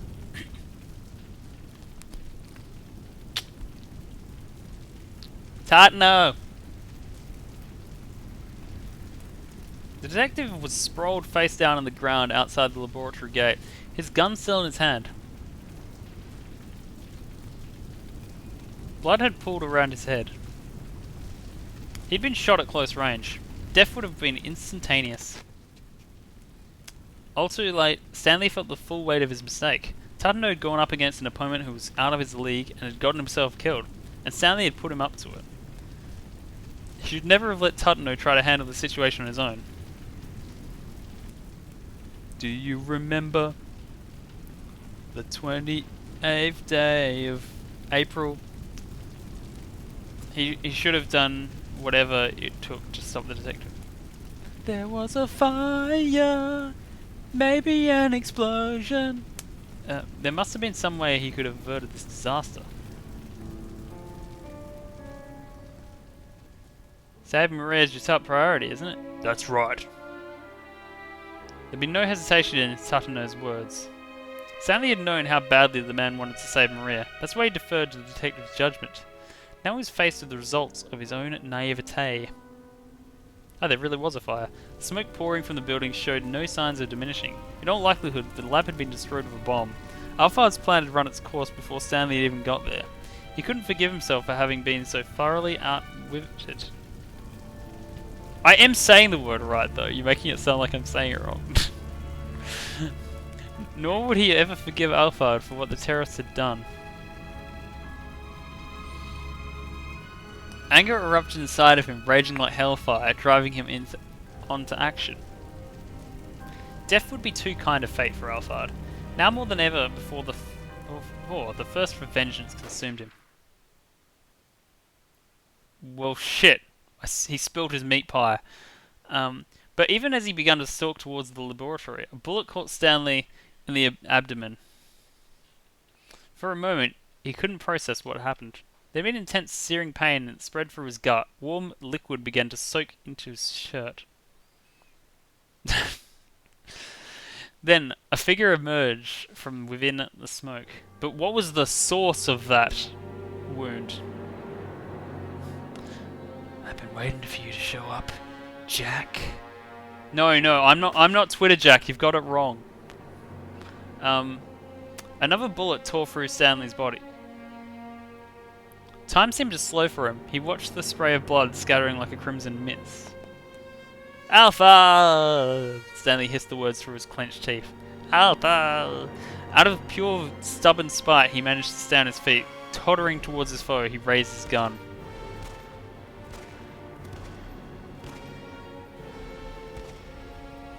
He didn't stop pulling the trigger until the very moment his world went dark.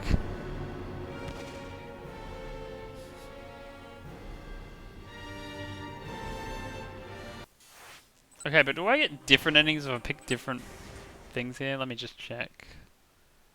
So that was ending 82.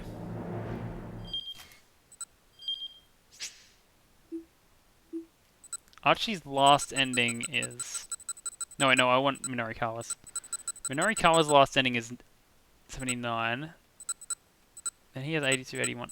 There's only one more ending on Jack's thing. Probably.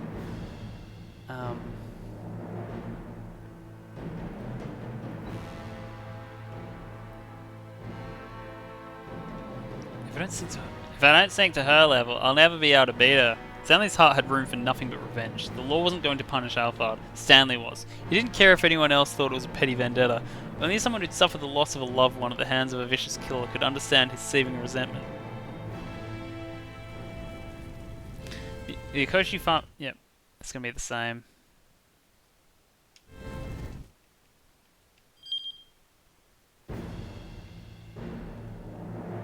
Just to be sure. Yep.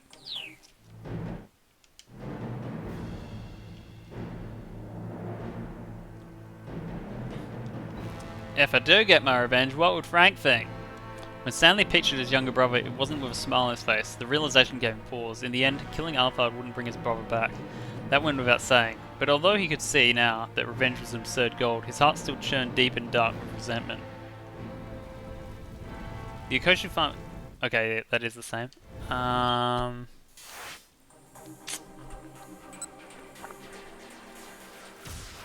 But Archie's story can continue. Wait, have I fixed this one up? I think I did, yeah.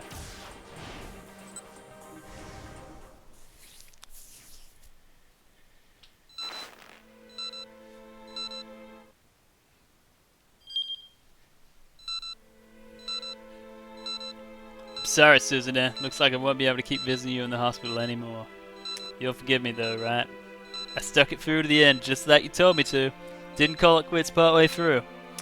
And so whatever you do, you can't let that disease beat you. Don't you dare let it beat you. Archie drew a deep breath as he finished his solitary little prayer. He couldn't have more than a few seconds left to go. Or is it? Archie! It was Hitomi. Shit. He was glad that her voice was the last thing in this world he'd ever hear. Or so he thought. Archie, bring the bone over here. That wasn't Hitomi's voice. Archie opened his eyes and saw Kano racing towards him, pushing some big weird piece of machinery. Oh shit, I should be looking away, sorry. Tell me when it's over. The detective flipped open the machine's cover to reveal a huge mound of dry ice. Stick it in here. Flash freezing the timer in order to stop it. Stick it in here is quite a quote. Archie did as he was told, shoving the attaché case into the dry ice. Kano helped him pile more dry ice on top of it.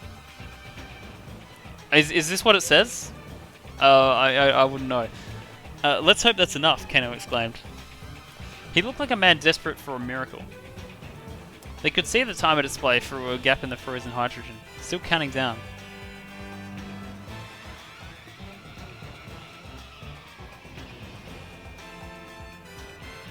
Was this not going to work? Archie and Kano held their breaths.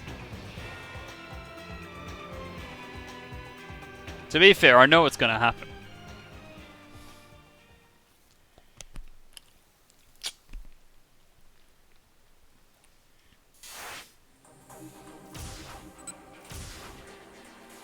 Okay, so now I need to figure out how to make... Where is he? Tatano not die. And I haven't worked that out yet.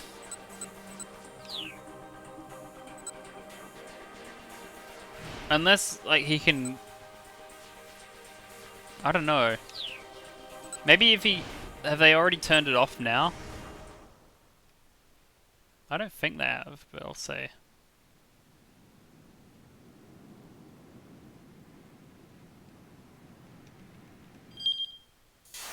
That's still a bad end.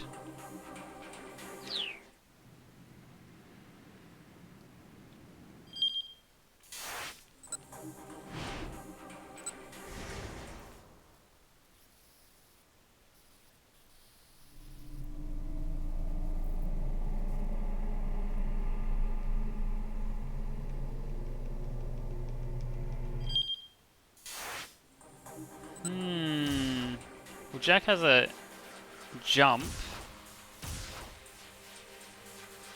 Wait, why does he have a jump? Oh, no.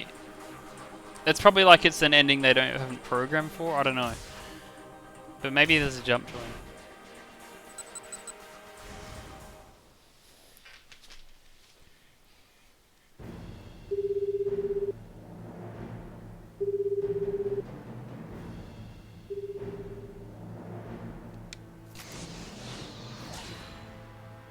That is absolutely not the jump I want. Wait a minute, we've gone way back actually because of that previous decision. Because I've made the bomb explode again.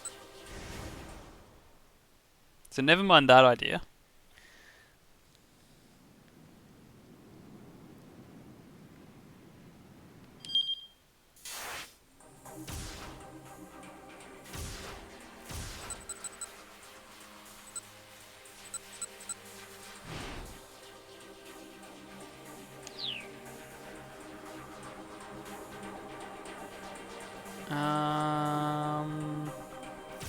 What decision can still affect this?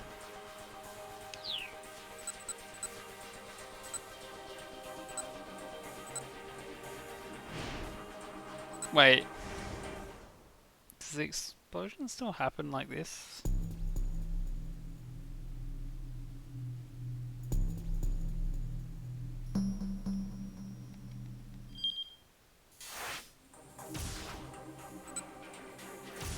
It very much does still happen.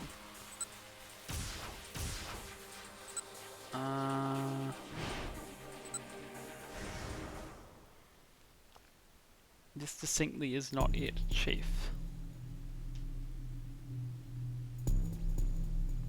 Damn it, Tudno, why can't you just be good at the gunfight?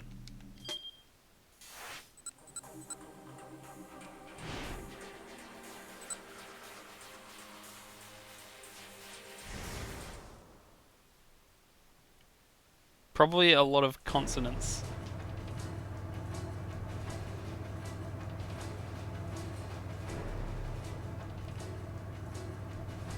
They'd have to find another way around. Get in the back seat. Tatano told Kinan. Why? I want you to hold on to Maria so she doesn't fall. A feisty grin came to Kanan's face. You got it. Tatano waited until Kanan had made her way to the back. He threw the minivan in reverse and jammed his foot on the gas. He cut the steering wheel sharply to one side, a large screeching filling of the air as centrifugal force made the vehicle tilt. Okay, what's going on here now?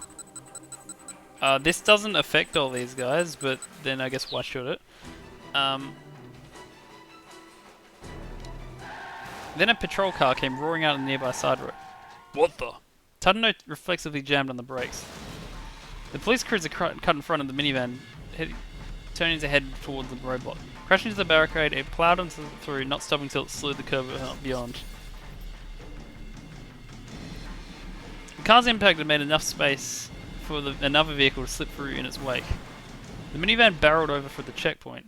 Okay, now it's the same. So what about the upper one? Wait, let me just double check that. Oh no, wait. Yeah, it's the same.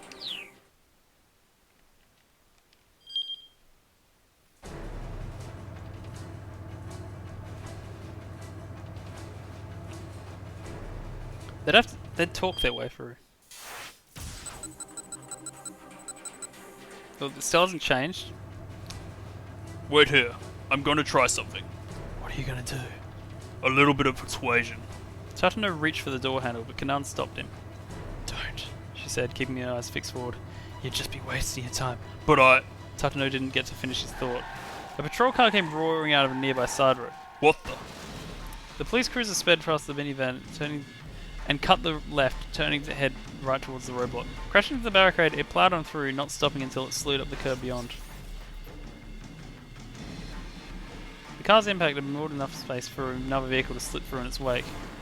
The minivan barreled through the checkpoint. Okay. No changes there.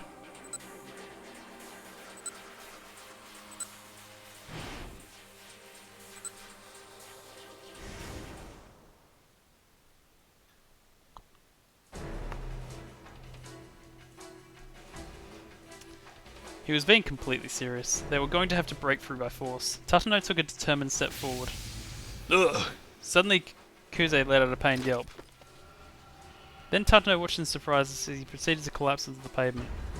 Ah, it hurts! It hurts! Have I been infected with the virus too? The riot squad immediately... And nothing has changed. That's all of Tatano's decisions. Maybe Jack has a decision he can change now. These are just like mysteries.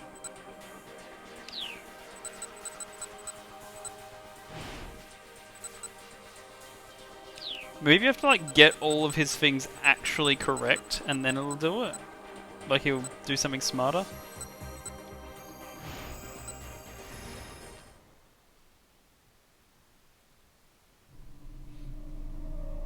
The reason Alpha had Daisuke carry out the kidnapping was...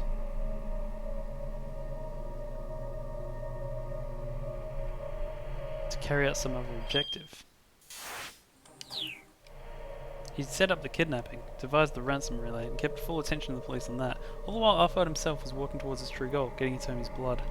Which meant Daisuke kidnapping Maria by mistake had been in fact been a mistake. That's why in the end, Alpha had proposed trading the password for Hitomi's blood. Could that really be it? So then they decided to... No.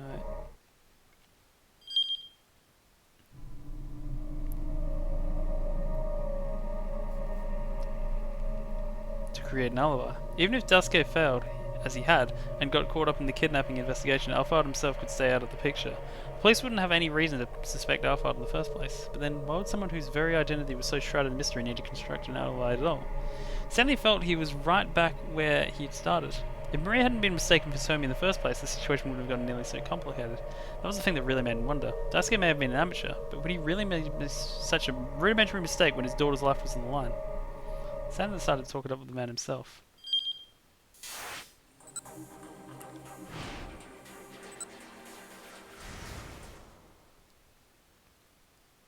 I might be tempted to ask for help on this one.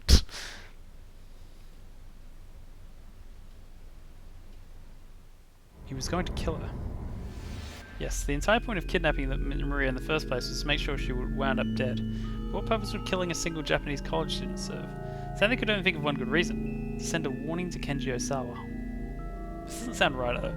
The antiviral Osawa had created, which rendered the killer virus useless as a biological weapon, was more than a simple inconvenience to the arch-terrorists.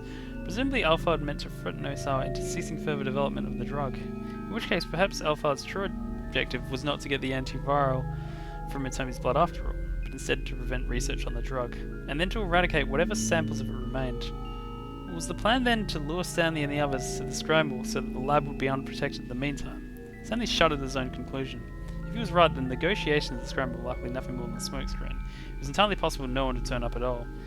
He shouldn't go to the scramble now, and he should head straight to the lab. But how? Should Stanley leave the stakeout and scramble for Kano and the others while headed to the lab himself? He couldn't decide that alone. He headed back to the shop with Daisuke to see if it suited the others. Okay.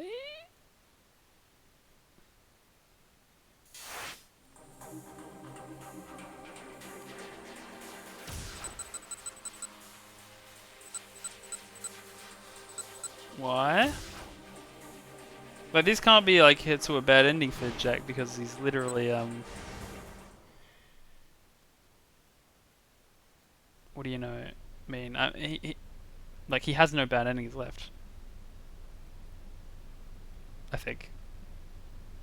I mean, no, wait, if he does, it was one later. He was going to trade her for a Tommy. It certainly seems reasonable enough. He needed to kidnap Maria in order to infect her with the virus first and foremost. This is going to be another wrong thing. And she had indeed been injected with it at 8 o'clock that morning. Next, Alphard might have carried out a sausage exchange for Tommy in order to exchange her blood. Maria would be free to go, but infected with the UA.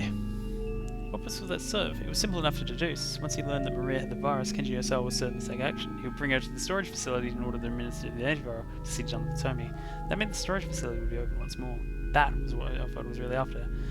A way in, so he could destroy the antivirals at the labs at this lab. It was the only logical conclusion. Infecting Hitomi 6 days earlier ensured that he'd be carrying the DDS in her body, but it served as a sort of dry run for today. If it turned out that Osawa wasn't able to access the antiviral storage, then the entire plan would fall apart. Hitomi had been a test case in order to make sure. The negotiations of the scramble were almost certainly a smokescreen. Alphard wanted to lure Stanley and the others to the scramble in order to clear the way for an assault on the lab in the meantime. The first order of business was to stop them getting inside. But how? Should Stanley leave the stakeout and head to the lab himself? He couldn't decide that alone. He headed to the shop with Daisuke to see what things suited the others. And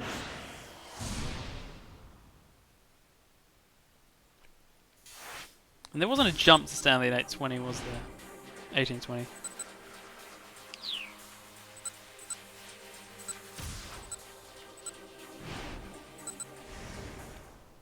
This was 18:25, I think.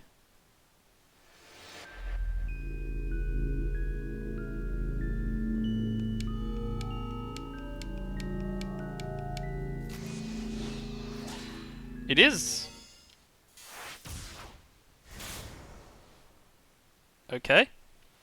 What happens now?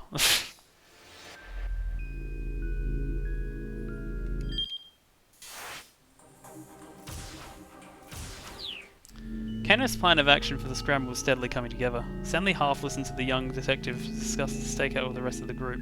His own mind was still caught with the question of what he should do himself. He couldn't shake the conviction that he needed to head to the lab, even assuming that Alphard really did turn up at the scramble, and assuming he'd carried out another bioterror attack there. The worst could happen that would be a disaster in Shibuya. Terrible as it might be, it would be far worse that Alphard, who was already in the possession of the UA virus, destroy the world's own supply of the antiviral. If he succeeded that scheme, his bioweapon would be unstoppable. He could hold the entire planet in the grip of fear. A terrorist arms dealer must never be allowed to obtain that kind of power. The clock's ticking, I'm counting out the hour. Stanley couldn't take that risk. Even if he was wrong in his suspicions, it only made sense to shore up the defense of the lab. There was only one person he could count on now, Kanan. She was on her way to the lab already. If Stanley could alert her to his conclusions, it would make it that much harder for Alpha to carry out his plans. If nothing else, hopefully she could buy time for Stanley to get there. Stanley approached Kano. You need to go to the scramble. You need to go to the scramble without me, he said. What? Kano was visibly shocked. Where's this coming from all of a sudden? Please don't ask me to explain. Something else has come up and I have to see to it. Stanley hated having to do this. He wished he could explain everything. If he made an unusual move now, there was a risk Alphard would pick up on it. There was no telling if the mastermind might be watching. It was better to just keep his companions in the dark just in case. I understand, Kano said. Do what you have to do and come back soon. I'm sorry, I wish I could tell you more. It's alright, I'll find a way to get by. Kano gave him a thumbs up. The sight gave back some painful memories. Up until a few hours ago, Stanley had instinctively seen Kano as all too naive. And now he finally knew why. Kano was just like his younger brother, Frank.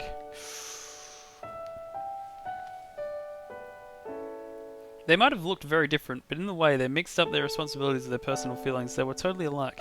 Stanley couldn't discount that naivete. In the end, it was all part of the human condition.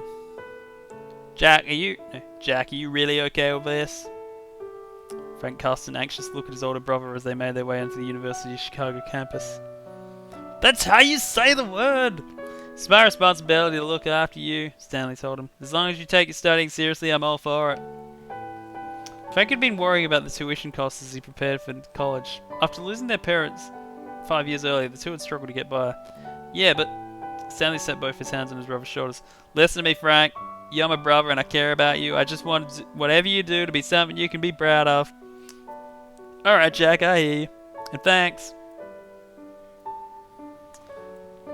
Can't promise me one thing. What's that? Once this is all over, you'll go have a beer with me. Sure, alright. That's a promise now, remember? Kano flashed him a grateful smile. And in that smile, Stanley again saw a little something of Frank.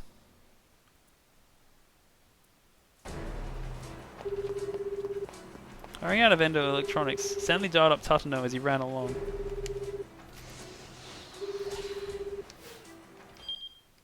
Are these two just going to go on a totally different path now? I'm curious what's happening. It's... That's like the longest, most long-winded bad ending we've had. It's Stanley. What's going on?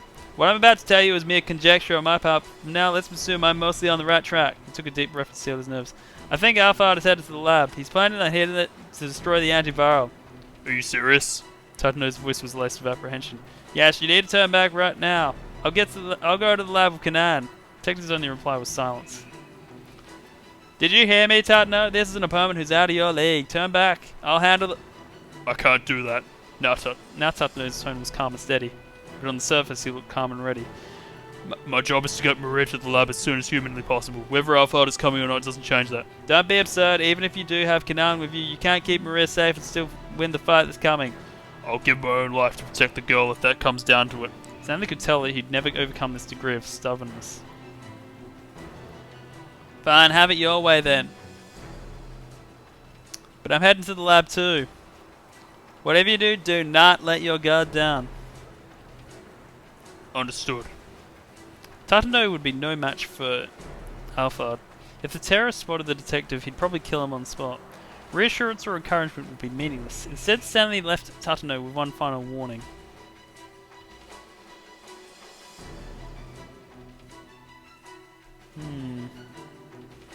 Or maybe this is what I could do to change it for Tatano. I mean, I'll think about that later. Just keep Maria safe. That's your job. Tatano hung up without saying anything. Stanley made it to his car, still parked on the roadside. Jumping in, he sped off towards the laboratory.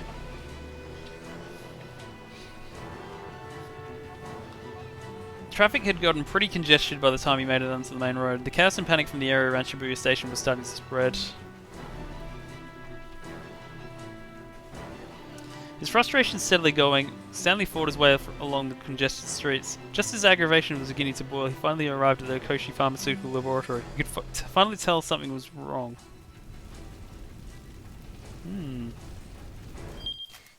Okay, we've moved it a lot of time ahead.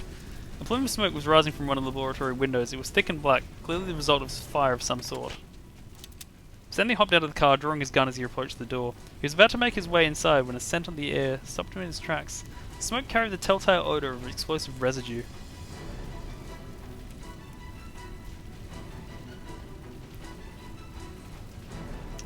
He hadn't made it on time. All his fears had come to pass.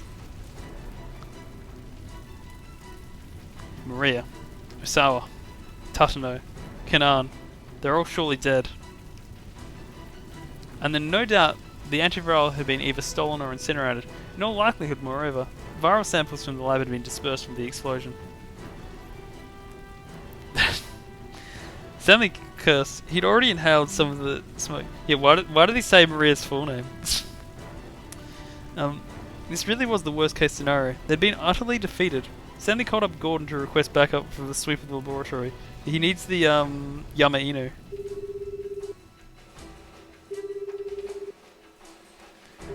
He knew it was already too late to change anything. Even so, Stanley would go through all the motions before he admitted his defeat.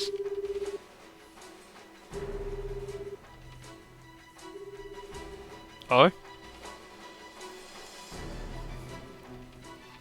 Well, let's see what happens in Tatano then.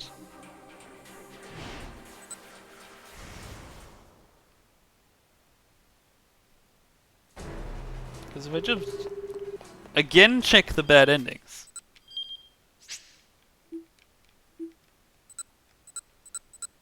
We're missing one. But I'm also missing one on from Minorikawa, and I can't imagine what it is. Because I feel like I did everything for him. After all, everything I do it for Minorikawa. Once they made it past Shibuya Station, the roads were relatively clear. They ought to make it to the lab in no time. Tatano's phone rang. It was Stanley. What's going on? He asked the American. What I'm about to tell you is mere conjecture on my part, but for now let's assume I'm mostly on the right track. Stanley's voice was filled with tension. Tatano braced himself for the bad news. I think Alphard is headed to the lab. He's planning on hitting it to destroy the antiviral. Are you serious? It was even worse than he feared. Alphard, heading to the lab? Yes, you need to turn right back away. I'll go to the lab with Kanan. Is something wrong? Kanan asked, peering at the back seat. He couldn't hide the fact she was trembling. She seemed perfectly calm, unfazed by the possibility of further complications. Perhaps she'd already anticipated something like this. Did you hear me, Tatano? Stanley said. This is an opponent who's way out of your league. Turn back. I'll handle the... I can't do that, Tatano replied, managing to regain his composure. My job is to get Maria to the lab as soon as humanly possible. Whether Alphard is coming or not doesn't change that. Don't be absurd. Even if you had Kanan with you, you can't keep Maria safe and still win the fight that's coming. Maybe Stanley was right. Almost certainly he was. But Tatano couldn't put Maria's life in danger by turning back in order to save his own. Kanan! Tatano glanced at the young woman in the back seat. Yes. If Alphard shows up, don't worry about protecting me. Just keep Maria safe. You got it. That was all Tatano needed to hear. I'll give my own life to protect that girl if it comes down to it, he told Stanley. Fine, have it your way then, but I'm heading to the lab too. Whatever you do, do not let your guard down. Understood. Tatano hung up. That was Stanley? Kanan asked. She probably already surmised the situation. Even so, she showed no sign of concern. I'll show you. No sign of concern. At last, the minivan arrived at Koshi Pharmaceutical. Tatano pulled up at the front gate and got out of the vehicle. Off to one side of the entrance was an intercom for contacting the security room. I'm assuming you've already heard the details from the director. Tatano barked at the intercom. Open up. We haven't heard anything from Director Osawa, the security guard spat back. And moreover, the laboratory is currently on lockdown. I'm sorry, but not even Director Osawa is allowed inside. That's ridiculous. Tatano scowled at the intercom in frustration. Then a car came racing towards him in the street. The sound of screeching brakes filled the air as the vehicle skidded to a halt, and then Kanji Osawa jumped out of the driver's seat. Maria! Why can't you see her? Osawa rushed over to Tatano, then to Maria. Where she lay in the back minivan, she looked carefully at his daughter's face. Oh, thank goodness. She still hasn't gone symptomatic. Mr. Osawa, why aren't people being allowed to the laboratory? Wait, do you know that Blondie song, Effie? Osawa tilted his head. They're not? Tatano explained that the god had said. No, it's a different song. It's from 1999. That's ridiculous. Osawa immediately called the security guard on the intercom. He got the same story. You've got to be kidding me, Osawa raged. I'm the lab director here. But the security guard wasn't hearing it. I'm sorry, sir. These orders come from Mr. Mikino. No. So am I supposed to just sit out here and watch my daughter die? Tatano racked his brain for other ideas. Maybe they'd have to climb the gate and break their way in. Then over the intercom, they heard the sound of a phone ringing in the security room. Security guard answered without muting the intercom speaker. His voice was faintly audible. He sounded rather deferential. Who in the world could he be talking to? Before Tadano could muse further, the gate suddenly opened. Huh? Why? Tadano and Osawa looked at one another in surprise. I have a message for Director Osawa from Mr. Makino, the security guard said. From Makino? Osawa huddled over from the intercom and had a brief sotto voce exchange with the guard. What was that all about? Tadano asked. It would seem my wife was able to pull some strings for me. Osawa smiled uncomfortably. Tadano didn't have time to wonder what that might mean. Has that lock been open for us as well, He asked. The smile disappeared from Osawa's face. No. She wasn't able to do anything about the final layer of security. I see. Well, let's regroup inside for now. Very well, Osawa said. By the way, who's going to be hacking the password? I am, Kanana replied. So you're Kanan. We should get you to the laboratory then.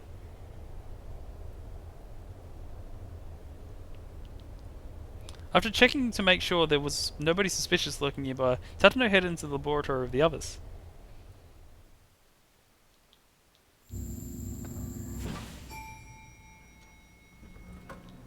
It took about 20 seconds for the elevator to reach the first basement floor. The biohazard storage area was evidently fairly deep underground. The door opened to reveal a long, straight corridor. There was a door at the far end with a device at one side for checking IDs. Kanana approached the device, setting the laptop she'd borrowed from the security room on the floor in front of it. She fixed a scrap of paper with Kenji Osawa's password written on it to one side of the monitor.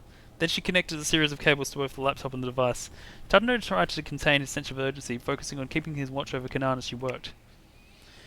This is so much of the same text, but I don't care. I'm still reading it. Kanana began to slowly tap away at the keyboard. Her screen displayed a series of numeric values that changed with each keystroke. She checked the changes carefully, timing the movements of her fingers according to some formula. The ID device let out a warning sound. The display lit up. Incorrect password.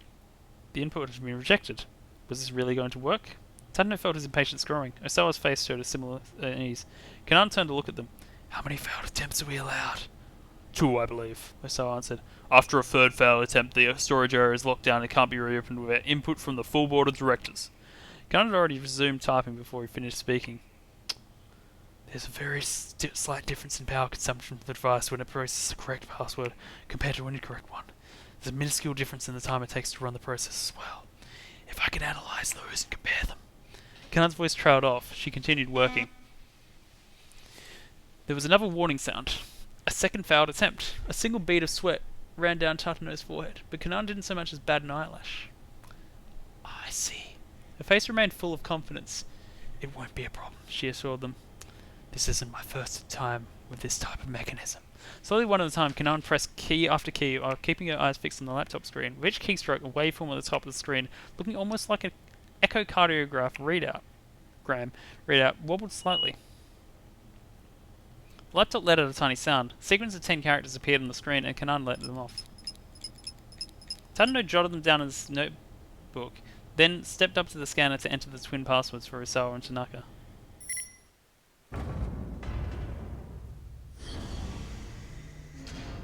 She wasn't typing her fast enough to be a real hacker, though.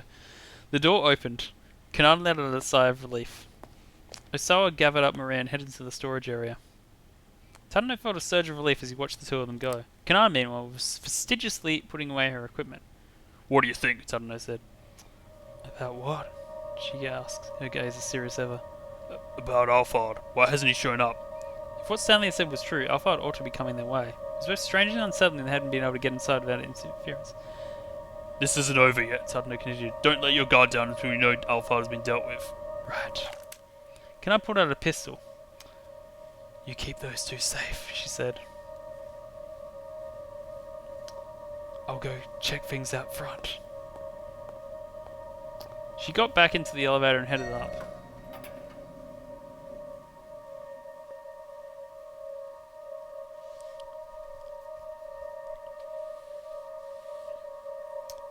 Left alone in the hallway, Tadano was enveloped by an eerie silence. He drew his gun from his holster and then went into the storage area to join Osawa and his daughter.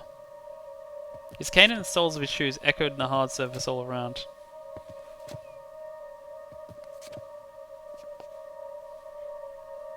At the end of the hallway, Tadano came to another door.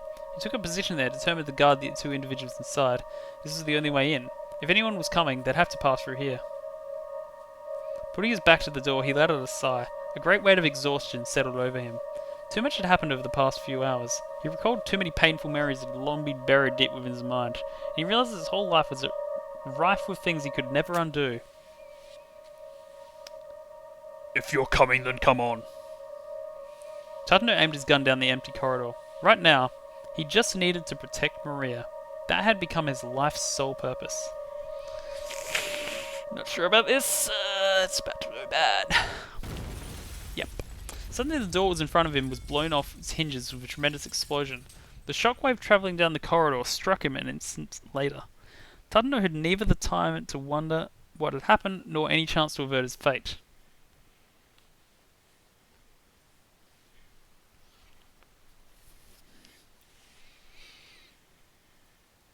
Imagine if I got one of these... Oh, I've got all the bad endings now. Wait, do I? I swear I'm missing one. But... I think what I need to do...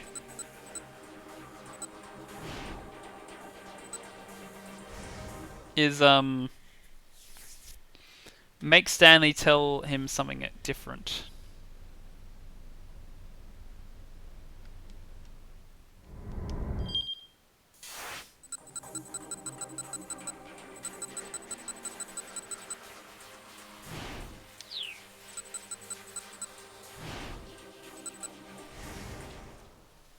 This might be what we need.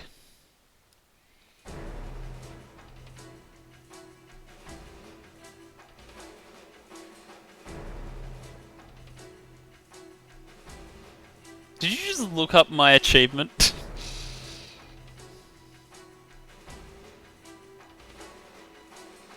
If it come down to it, just shoot her. Hang on. Oh, it's gonna... Yeah, it's gonna pause there. That's normal. If you hesitate for a moment, she'll have you dead. Tadano hung up without saying anything.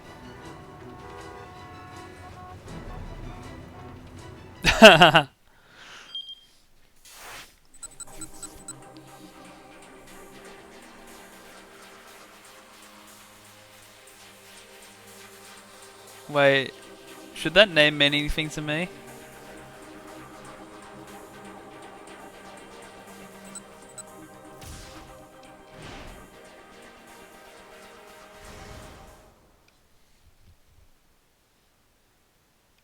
I'm confused. I guess it kind of sounds like Hakuna Matata.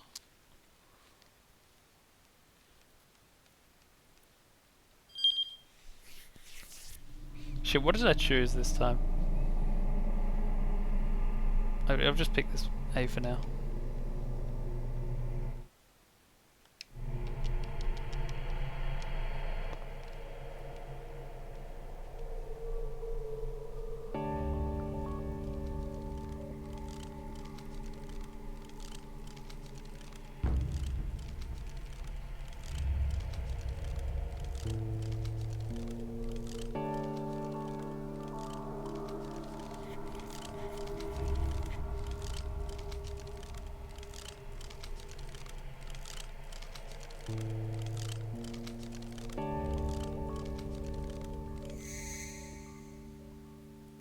Wait, Kanan's words? Don't you mean Stanley's words? That's what Stanley had said, and he was right. Don't hesitate. Oh. It's the same.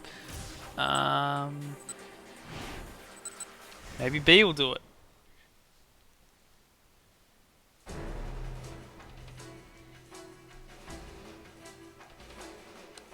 Find some way to stall until I get there. If she realizes what we're onto, you're done for. This must be it. Tadano hung up without saying anything.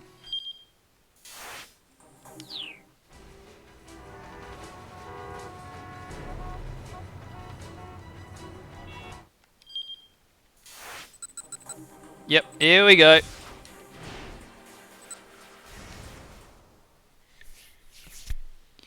But then what of this decision?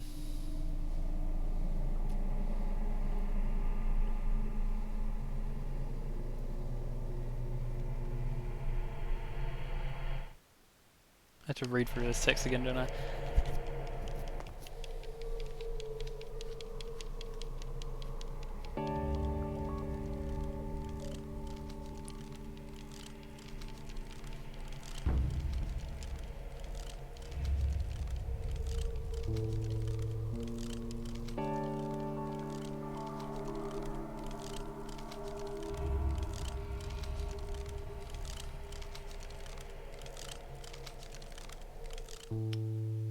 Katone's final moments flash through Tatano's mind.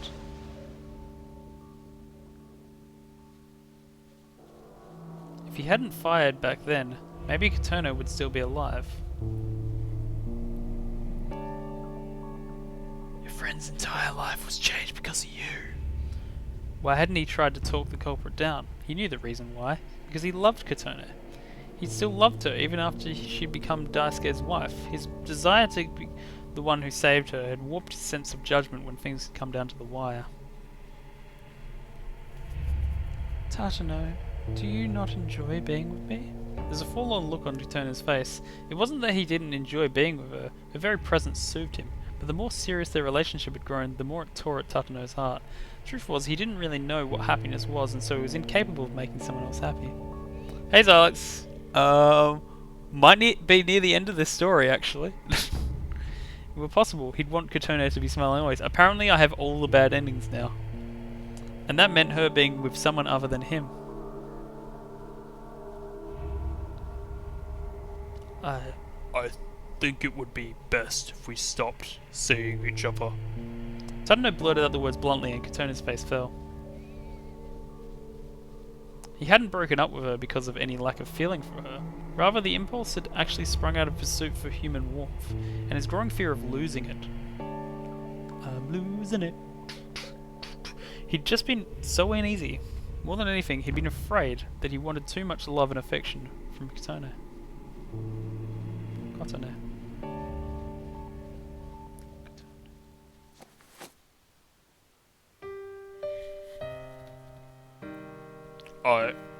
Bit by bit, Tatano lowered his gun, his hand ever more unsteady. His heart was on the cusp of breaking, but still Kanan continued with her diabolic whispering. You can go ahead and kill me. But if it turns out I'm not Alpha, what then? Now she stared at Tatano with an almost pitiable look. You'll have once more done something you can never undo. Something I could never undo. Tatano repeated the words dully, feeling himself forced into a trance. That's right. Could you ever accept that? No, I couldn't. Couldn't make the same mistake. His whole body felt like it might fall apart. He wanted to drop to the ground and curl up in a ball like a child. And that's why you can't shoot anyone. I can't shoot anyone? I don't know, he seemed very willing to shoot Maria before. As Tatano muttered the words, Kaino's face appeared in the back of his mind. I can! Tears fell from Kaino's eyes as he looked down the barrel of his gun at Tatano. The one in front of the gun lives forever. He'd become a detective who didn't lose sight of what he was supposed to protect, no matter the situation.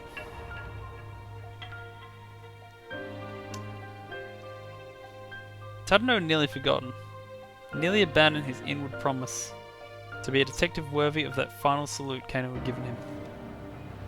He brought his gun back up to bear. Don't be absurd, Kanan mocked.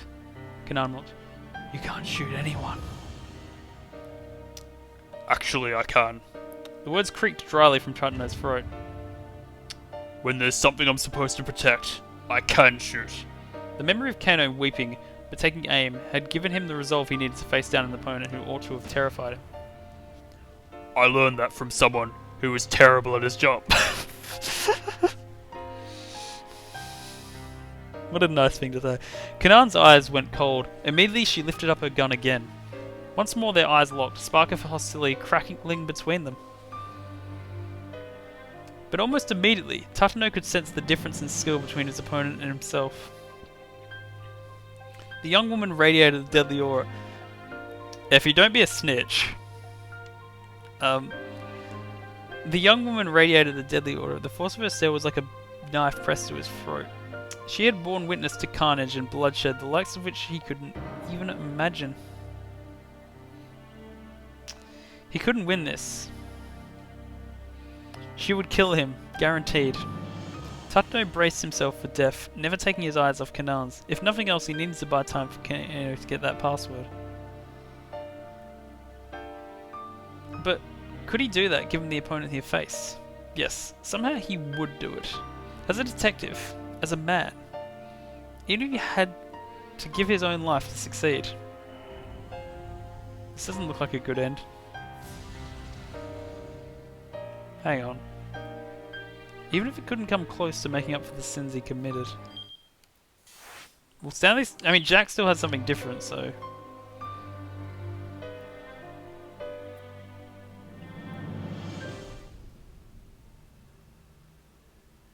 Oh. Alright then.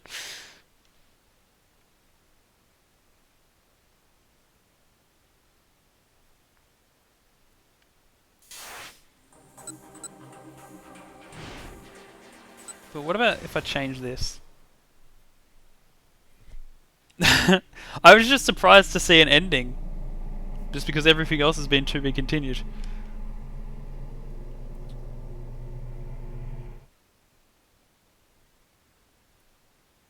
Okay, that doesn't change anything.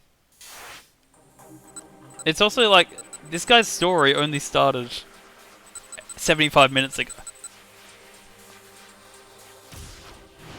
But, I mean, to be fair, like, I'm assuming what's going to happen is that Stanley's going to walk into the scene.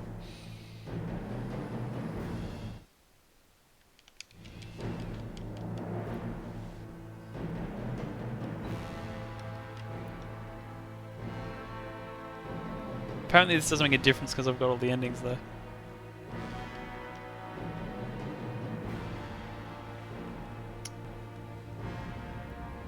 Finally, the Okoshi Pharmaceutical Laboratory came into view. There were two people standing outside the front gate. It was Tatano and the girl who was pretending to be Kanan. Each had a gun drawn on the other. Somehow Stanley had made it in time. He pulled his car up alongside them and reached down into the gun sleeve concealed beside his seat. He pulled out a .44 caliber Desert Eagle, one of the most powerful semi-automatic handguns. Semi-automatic handguns in the world. Desert Eagle .50 though. A semi-automatic handgun designed by Minnesota-based Magnum Research Incorporated and manufactured by Israeli Weapon Industries. There are various models chambered for different rounds. The largest, the .50 Action Express, is exceptionally powerful by semi-automatic handgun standards. I've seen Snatch. His orders were to apprehend Alphard. The smaller Glock in his shoulder holster might be better suited to that end. Even so, he opted for the Desert Eagle.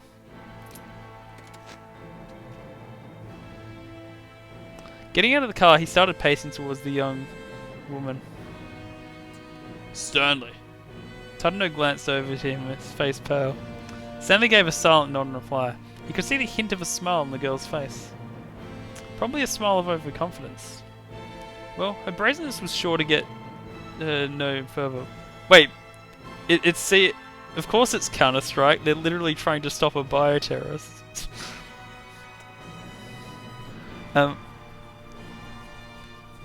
I got in touch with the others, Stanley said. Told him to turn off his cell phone. You could see her eyes react. I imagine that by now, they've also managed to deal with the bomb you planted on your decoy. The young woman remained silent. And of course, they managed to bypass the lock inside the lab. And they managed to bypass the lock inside the lab, you know what that means? Your little plan has failed, completely. Stanley could see the girl's stare sharpen. He chased Alphard all around the world, only to arrive here at last in this little island nation. Well, I mean, obviously you need the knife for the close combat. You just, R3, I'm pretty sure was the close combat button. In COD. It had been a long journey. Or is that... No, Halo's is B, I think. And he spent a long time suffering.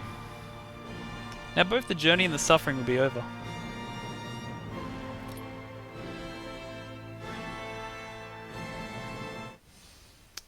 We made it last, Alphard. Alright. That was one I definitely didn't expect to end right there. Does this mean we're going to the next section or something? I don't know.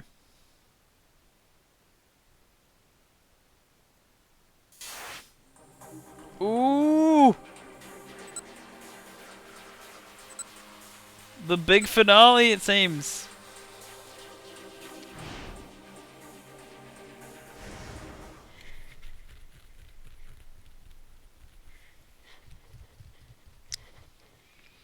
She felt her hand firmly clutching her own as she hazily returned to consciousness. Is this like a day after or something? This hand. Whose is it? My father's? The real Kanan? Maria's eyelids slowly drifted open. Maria, you're alright now. Her father was indeed beside her, holding her hand. A surprising warmth radiated from his slender, bony palm. Dad? She was lying on a sofa. What does that mean? She craned her neck to look around, still trying to process what was going on. There were several monitors set up around the room. Where are we? At my laboratory. You're infected with a virus, but I've gotten you the antiviral. You don't have anything to worry about. He squeezed Maria's hand even more tightly. That hurts. Oh, right, sorry. Osawa eased up the pressure on his daughter's hand, but he didn't let go entirely. This feels so strange, Maria muttered, staring up at the ceiling. I wonder why. What does? Having you hold my hand. I used to hold your hand like this when we go on walks together, when you were little. I doubt you remember that, though. Maria considered. It was true, she didn't have any clear memory of her father holding her hand like this, and yet the touch of her father's palm felt distantly familiar. Gently she squeezed back. It's been a while, hasn't it? She said. I mean, me looking you in the eye while I'm talking to you? That's only because I didn't look you in the eye. Osawa hung his head. I'm so sorry, he said. Please. Please, forgive me. I never meant to hurt you. Like I did. Wait, hold on. Maria was taken back. I don't know what you're talking about. What do you mean, hurt me? Back on that rainy day. Osawa told Maria about the day she'd run away from home. About how he'd known where she had gone, but hadn't gone to find her. About how he'd given her into his anger and struck her once she came back home. When he finished, he hung his head once more. I'm so sorry, I've been such a terrible father. Maria, Osawa's daughter, cracked his impish smile. Oh yeah, I guess that did happen. Osawa frowned. You know, she said, I'd totally forgotten about that until you mentioned it just now, I mean. No, I can't believe that, Osawa replied. The way I hurt you, He sounded so disappointed in himself. Dad, it's not like I can let myself dwell on each and every detail of my childhood. I mean, in the 19 or so years I've been alive, I've been hurt in lots of different ways. A child experiences so much more than what her parents knew. That was what growing up was all about. It was a happy thing, but also a little bit sad. Osawa was visibly grappling with his feelings. I see, he said. I guess you have gone through much pain. Well, yeah, but there have been more happy things that were fun and happy. I see. It's the sum of all those things that have made me who I am today. So please, don't worry too much about the past. I see. Dad, you keep saying, I see. Stop it. Sorry, it's just... This is all so difficult to say. Osawa was trying and failing to hold back his tears. It's weird to call him Osawa when he's talking to his daughter, who has the same surname. Maria wasn't quite sure what those tears were for, but she felt a prickle of embarrassment. Shyly, she looked away and her eyes lighted one of the monitors. The screen showed a view from outside the lab. Who are these people? She asked pointedly. Osawa looked, his eyes widened in shock. 3 people with guns were facing off with one another. Oh, we have not gone that far in the future then. Maria recognized one of them. Tatano, the man with the cane. Why are those two pointing guns at your friend? Osawa's voice was shaking. My friend? What do you mean? The one you met when we went to the Middle East. Oh, sorry, I'm doing it backwards. Why are those two pointing guns at your friend? Osawa's voice was shaking. My friend? What do you mean? The one you met when we went to the Middle East, you know, Canaan. Osawa switched the monitor to show a different camera angle. How do you spell a word that isn't a word? The FE. A close-up of a young woman's face appeared up on screen. Maria was at a loss for words. This certainly wasn't Canaan. It was the girl who'd come to tell Maria that Hitomi was going to be kidnapped. Kanaan's friend. Oh shit. It happened 3 days earlier. While Maria was on her way home from campus, a girl approached her, telling her she was a friend of Canaan. Canaan asked me to pass along a message, she said. Then she showed Maria a video recording. The video quality was poor and the voice indistinct. There's a terrorist who's after the antiviral agent your father's developing. Maria listened in shock as the message continued. The terrorist plan was already in motion and Hitomi had been infected with the kill virus. Your father used the antiviral to save Hitomi. But the terrorists planned on that. I'll spare you the details, but there's a way to extract this antiviral from Hitomi's blood. Stealing the drug from the laboratory directly is too problematic. It'll get you cancelled on Twitter. The terrorist intends to get it directly from your sister. Hitomi is certain to be kidnapped in some time in the next few days. And so I have something to ask you. I'd like to get you to get kidnapped in her place. Since you're twins, it should be possible for you to trade places without the kidnapper realizing it. I gave the girl who's passing along this message a necklace outfitted with a small GPS beacon. Make sure you wear the necklace. Switch it on and it'll allow me to keep tabs on your location. I promise I'll come along to rescue you. Please help me. This is the only way we can keep the antiviral and Hitomi safe. Wait, so is that actually Canaan though? That's the question. The video ended and the girl handed Maria a necklace with an ornate pendant and showed her the hidden switch on her back. Canaan's coming to Japan? Maria asked. She's already here. She's ready to risk her life for this mission. Risk her life? Maria startled uneasily. So this terrorist who's after the antiviral drug, is it Alphard? The girl looked shocked. You know about Alphard? Canaan told me that taking down Alphard is her purpose in life, but Alphard has ties to the CIA, so it's hard for Canaan to get any good leads. That's true. Which reminds me, you should have this. The girl had out a photograph. This man is dangerous. Stay away from him. He's an ally of Alphard. Maria did her best to burn the man's image into her mind. Alright, the girl said. I've passed along everything Canaan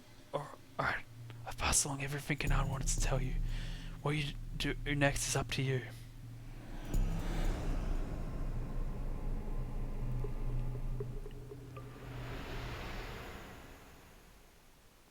So wait, what the heck's been going on while they've been asleep? Osawa recoiled from the ferocity on his daughter's face. That Canaan girl thought of a way to save you. I don't know who's talking there, to be honest. He went on to explain the plan to get the antiviral out of the lockdown laboratory. Once again, Maria stared at the monitor. As she eyed Canaan's friend, another memory from before she blacked out drifted to the surface. That's her.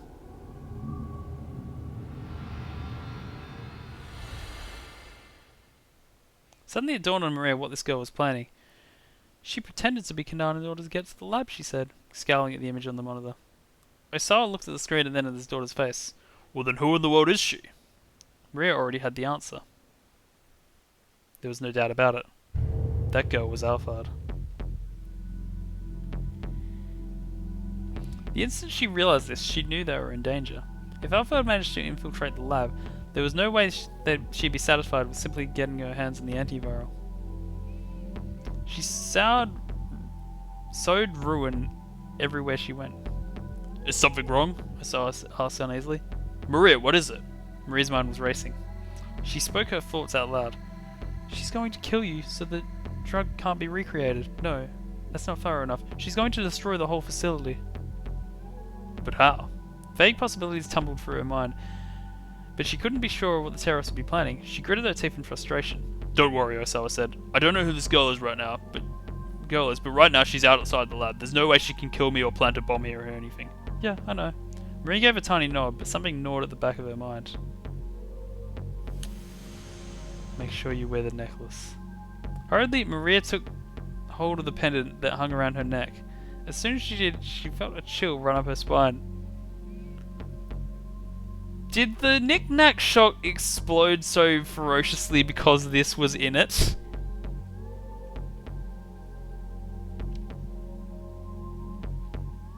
What a weird turn of events. She went back over the details of Alphard's plan as her father had explained it, and finally she understood.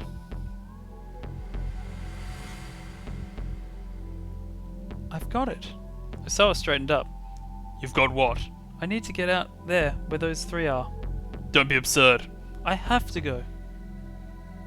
Osawa peered closely at his daughter's face. Words weren't going to stop her, and as he realised that, his own face stiffened with determination. Alright, but I'm going with you. I can't let you rush into danger all by yourself. Thank you, Dad. Maria tried to get up from the sofa, but she was struck by the wave of vertigo and her knees buckled. Are you alright?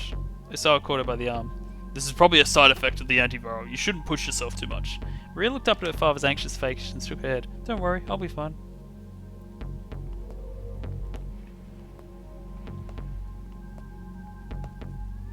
Her body was weak with lethargy. Her mind was trapped in a disorienting haze. Every step was monumental effort, but she clenched her jaw and forced herself onward, making her way down the laboratory hallway. A whirlwind of anger and sadness spurred her onward. Alphard was masquerading as Kanan. The cruel truth was all too clear. The terrorists would never have been able to get away with the deception if Kanan was still alive. Which means that Kanan must be... Maria fought to hold back her tears. It was too early to cry just yet. They would wait until after she put a stop to Alphard's plan. Using her rage to suppress her sorrow, she shoved open the door in front of her.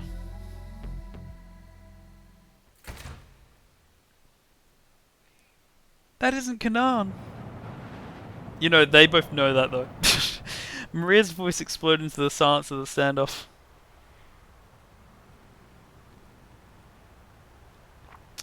I doubt we're getting better testimony than that, Stanley said, his gun still at the ready. But hey, oh yeah, if you watch my stream VODs, you know exactly how to get every ending. There's no talking your way out of things this time. The expression on Alphard's face didn't change. She stood still, a mannequin without a soul. What did you do to Kanan? Maria demanded, marching unsteadily toward the terrorists. Maria, stay back, Osawa exclaimed. She ignored him. Hey, don't get any closer. Tadano barked. He looked exhausted on the verge of collapse. Answer me, Maria cried, still advancing. What happened to Kanan? But still Alphard said nothing. Stanley, too, began edging towards her. Doesn't matter what you ask, he said. She won't tell you anything. Bit by bit he inched closer. He was going to try to take her down. Let me turn your question around, Alphard said abruptly. What do you think? Maria paused, confused. What do I think about what? What do you think happened to Kanan? The corners of her lips twisted up, shaping a mirthless smile. But wait, I can't work out, did Kanan make that message in the first place? You killed her, didn't you? Maria's words came as a whisper. What was that? I couldn't quite hear you. You killed her, didn't you, you tea-head? This time Maria cried out with biting fury. Alphard snickered. She's provoking me, Maria thought. I wasn't looking at chat when you said that. Forcing herself to swallow rage. She couldn't let herself be caught up in Alphard's game, or her anger would spill out of control. Why are you laughing? By force of will, Maria made her voice firm and steady. Because I'm guessing you weren't expecting me to show up here. Alphard raised an eyebrow ever so slightly. This thing here, it's a bomb, isn't it? Wait. Sorry.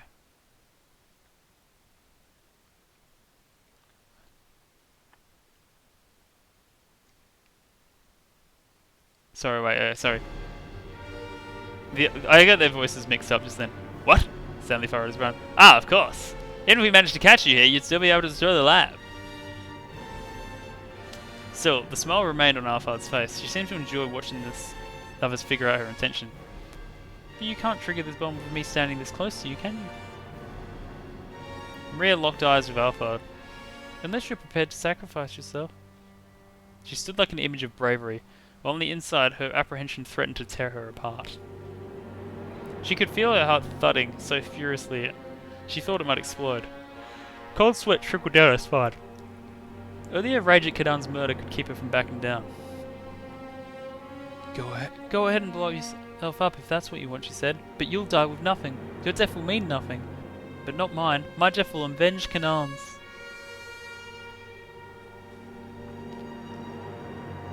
Silence fell outside the laboratory gates.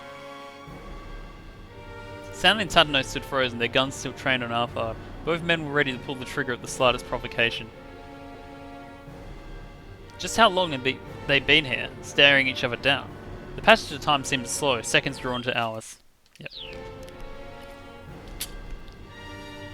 Hey Maravir. How are things? Osawa swallowed audibly. Finally, Alphard tossed her gun onto the pavement and held up both hands in surrender.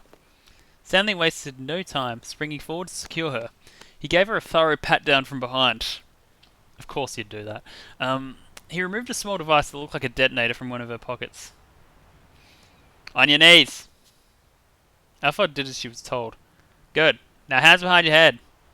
Try anything funny and I will shoot. Without a word, Alphard placed her hands on the back of her head. Fingers laced together. What are you playing at? Stanley growled disdainfully. Finally realised you can only push your luck so far? She responded with a faint snicker. It's not my policy to resist when things are hopeless. Her tone was detached, her intentions unreadable. Good, that'll make this easy. Stanley kept the barrel of his gun pointed at Alphard's head. This is for my brother! The words hung in his throat unspoken as a surge of emotion coursed through him.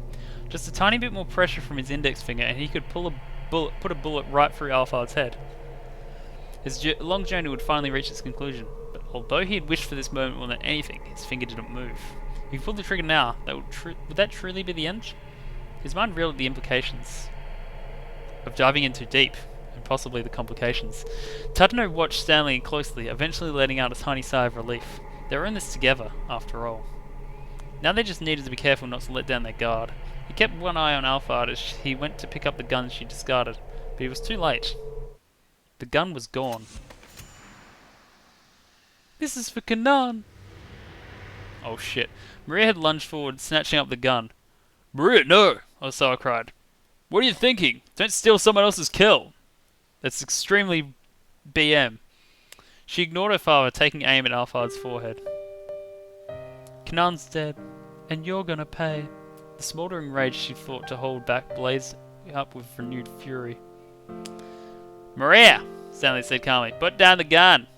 He had nothing but words to stop her. There was no telling what Alphard might do if he took the gun off her. What will this accomplish? He asked, keeping his tone as level as possible. Maria's face remained awash with anger. Maria, her father pleaded. Please don't do this. Tatanos took a step forward. Go on, hand me that gun, he said. Stay back. Maria's arm trembled as she aimed the gun. Everyone stood frozen, not even daring to breathe. The slightest wrong move might bring disaster. The silence roared. I don't care, Alphard sneered. If you want to shoot, then shoot. You do want to avenge Kanan, don't you? Yes I do. Maria tightened her grip on the gun. Memories of her friend drifted a lot through her mind. To Maria, born into peace, meeting Kanan had been like touching a world beyond her own, a far more complicated world. Kanan had blood on her hands from the time she was a little girl, a walking contradiction of cruelty and childish. She's a walking... wait. See, I can't remember the lyric. And yeah, she had lived her life according to... Oh, I was thinking of Paradox, sorry. According to her own unshakable beliefs. No, we've never seen a proper picture of Kanan's face. We saw, like, her face hidden in the photo. or not shown. Stanley knows what she looks like, though. Meeting her had made Maria think hard about her own identity. What did it mean to be Japanese? No, that wasn't the question. What did it mean to be Maria Osawa? That was the crux of it all.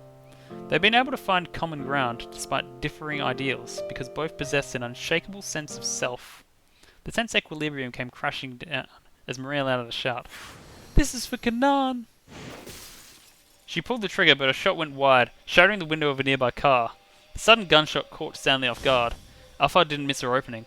She rolled swiftly across the pavement, drawing the small pistol she'd hidden in her ankle holster. Maria hastily tried to aim for a second shot.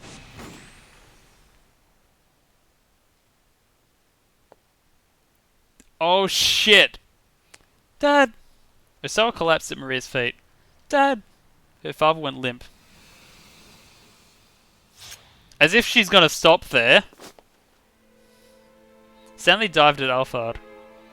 He grabbed hold of her right wrist, the one clutching the gun, and slammed her hand hard down against the pavement. She made no attempt to resist in that moment. He had subdued her. Maria, you're not hurt, are you? Osawa croaked feebly as his daughter gathered him up in her arms. I'm fine, but Dad, you're... Blood was gushing through Osawa's shirt. I think...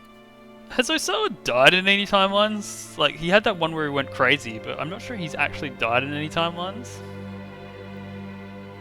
Maria pressed her hand against the wound, but the bleeding wouldn't stop. Look, just hurry. Get her as fast as you can. Thunder was on his cell phone calling for an ambulance. I know there's a traffic jam. Just figure something out, please. His voice was ragged with desperation. Dad, hang in there. Large tears streamed from Maria's eyes. Ah, so this is what it's like. Osawa lay with his head in his daughter's lap, struggling to rasp out his words. My body just reacted before I had any time to think. I finally understand what a virus must feel like. His eyes were hollow. I can... you're probably not talking to me. I never told you and Hitomi, did I? About what started my fascination with virus research. Dad, try not to talk right now. Maria squeezed her father's hand. Almost imperceptibly, he squeezed back. It probably isn't a very interesting story, he said. But I'd like for you both to hear it anyway. I know, and we will. After this, I promise we will. Maria's words brought a contented smile to Osawa's face. I'm glad. So glad. It's alright. Just don't talk right now. This time, at least. I was there for you.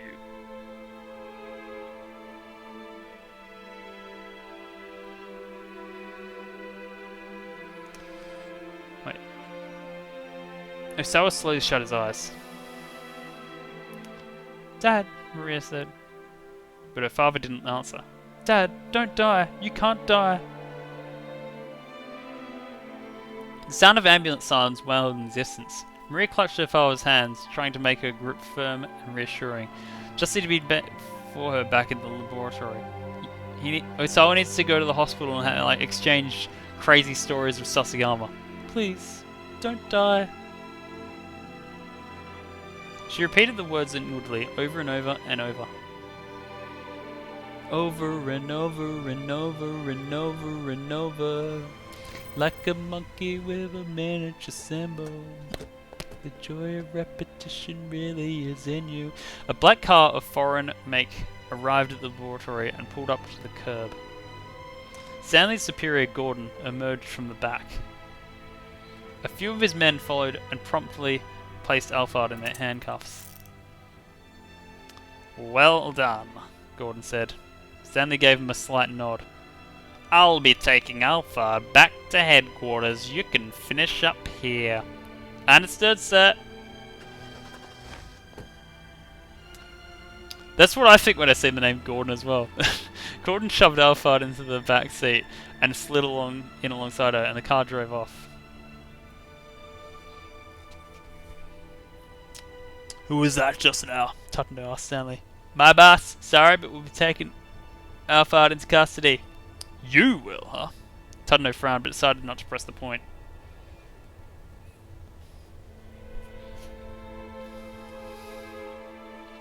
The ambulance arrived at last, and Osawa was loaded inside. Maria remained at his side, still weeping, still softly calling out to him. He could sense her there, though her voice sounded awfully far away. Is this the end, then? He was vaguely aware that he was dying, but he was not afraid. At the far end of the hazy tunnel, he could still see Maria. Come on, you've got to save him, Irie! She'd grown. She'd grown so very much. If he were an organism that multiplied by dividing itself, he would die knowing that he had left his best selves behind.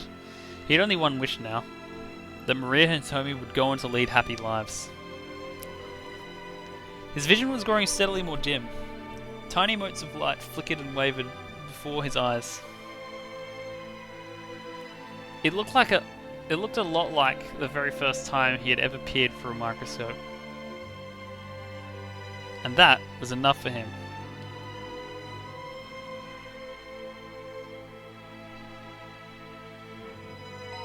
But are they perfect cells or imperfect cells? Unexpectedly, Maria's cell phone rang in Stanley's pocket. He'd meant to give it back to her, but the ambulance had already departed. The phone continued to ring for some time, but eventually fell into a death-like silence.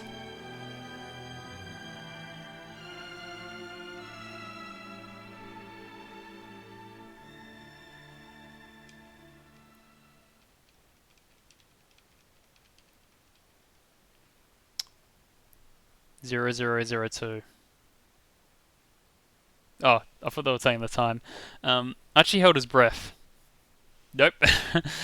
He could no longer feel the seconds ticking by. The numbers on the display were changing more and more slowly, but he still watched in fear. 0002. It was impossible not to fixate on the countdown.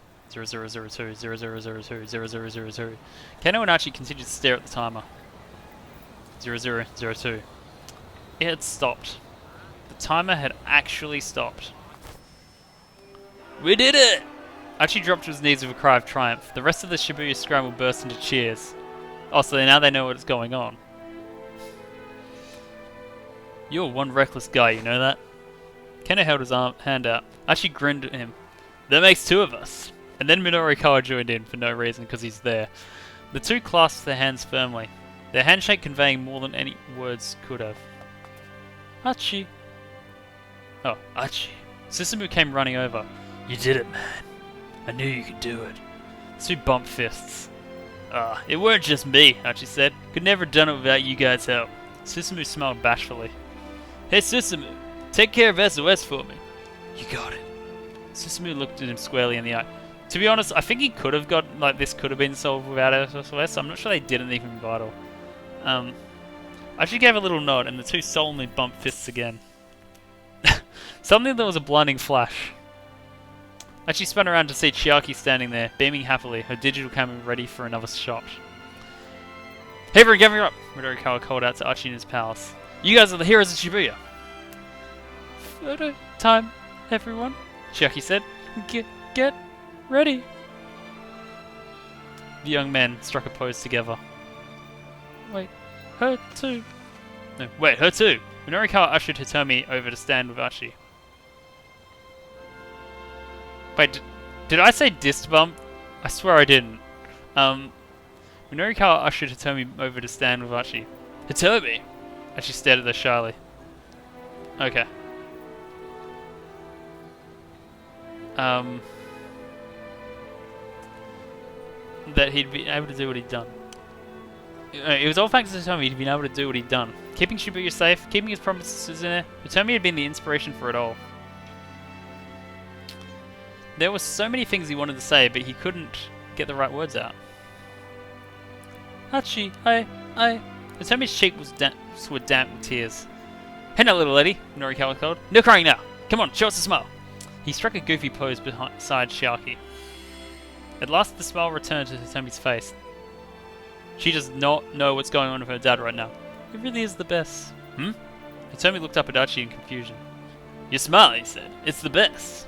I don't care what anyone else says. He spoke so earnestly that Hitomi couldn't help but smile even more. Okay, here we go, people. Get your best faces on. At Minorikawa's signal, everyone let out a joyous victory cry. That actually looks like a real photo. And, like, more... I don't know what is about it, but it looks like more real than all the other ones. Come on, guys, Sesame shouted. Let's lift Archie up where everyone can see him. The members of SOS let out another roar. Huh? No, you don't gotta do that, guys. Someone, like, just make that my Facebook profile and just, like, don't answer, don't explain anything. Hey, cut it out. But Archie had already been swallowed by the enthusiastic throng. Heave ho! Heave ho! Heave ho ho ho ho! There in the middle of the scramble, Archie was being hailed as a hero. Kano looked on with a satisfied smile. What they had achieved together was nothing less than a miracle. It had taken a lot of luck, but more than a few coincidences for them to stop long. Maybe the photo looks different because it's done with Chiaki's camera. Coincidences? Kano muttered to himself. No, that wasn't right. This was something different altogether. Fate, that's what it was. And not just one person's fate. The destinies of several people had collided, gathering momentum until coincidence became an inevitability and Shibuya was saved. This isn't Higurashi Kano. The raucous crowd tossed Archie high into the air again and again. As a plainclothes detective, Kano would probably never be showered with adulation quite like that. Well, that was alright. What is this? Oh, okay.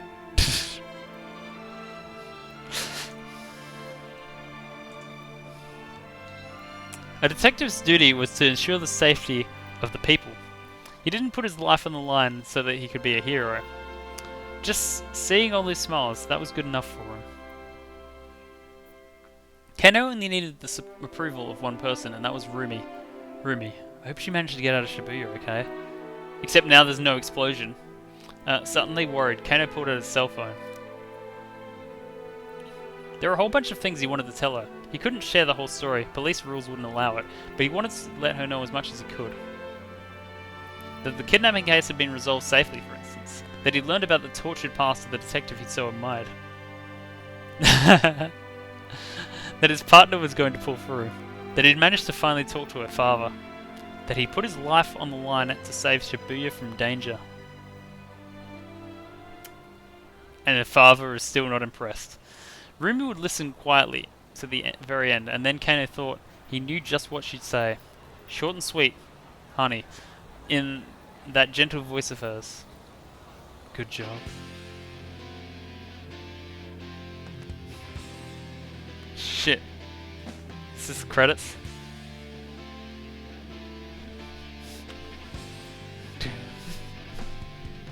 I would sing along if I could.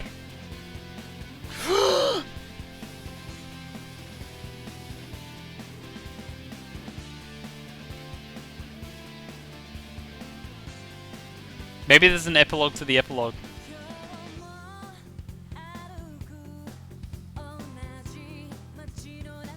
Okay, Kanan has an actress, so we can find out what she looks like, maybe.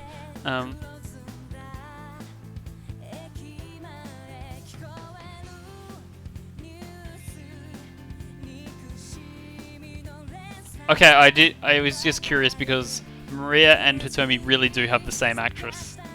Because they do kind of look different a bit. Nasubi! Oh yeah, I've heard there's more to this game, but...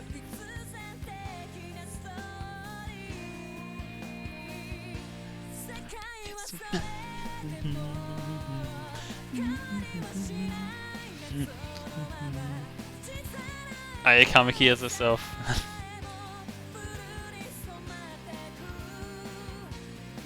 All accessible extra entrants in the Be an Extra in our visual novel contest.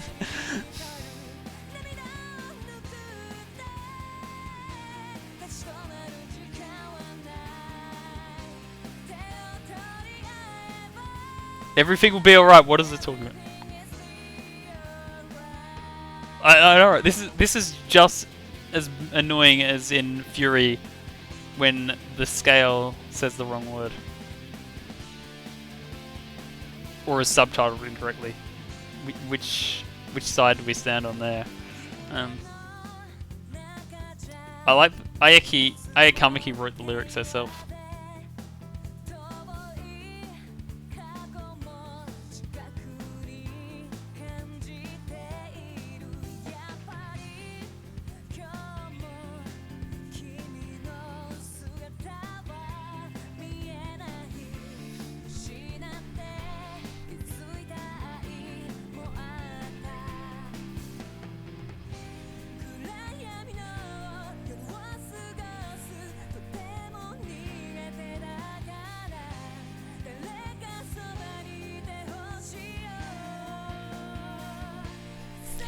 It's so nice, so noble. Love me if I do know.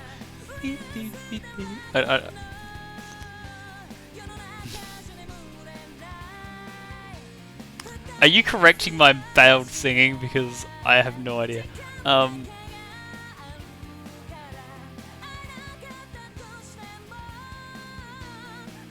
Wa and Heart, they're the same character, those Alex? Oh wait, I will not comment. I'm not sure in this context. And I just realised I'm Japanese explaining to someone who is much closer to being Japanese than me. I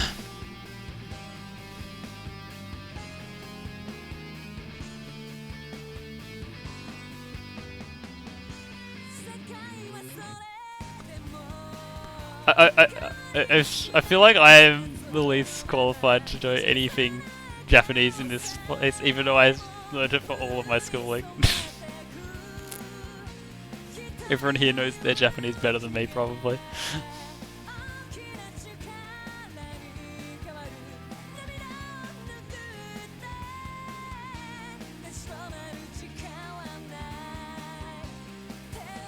Yeah, but I don't know where you're starting from.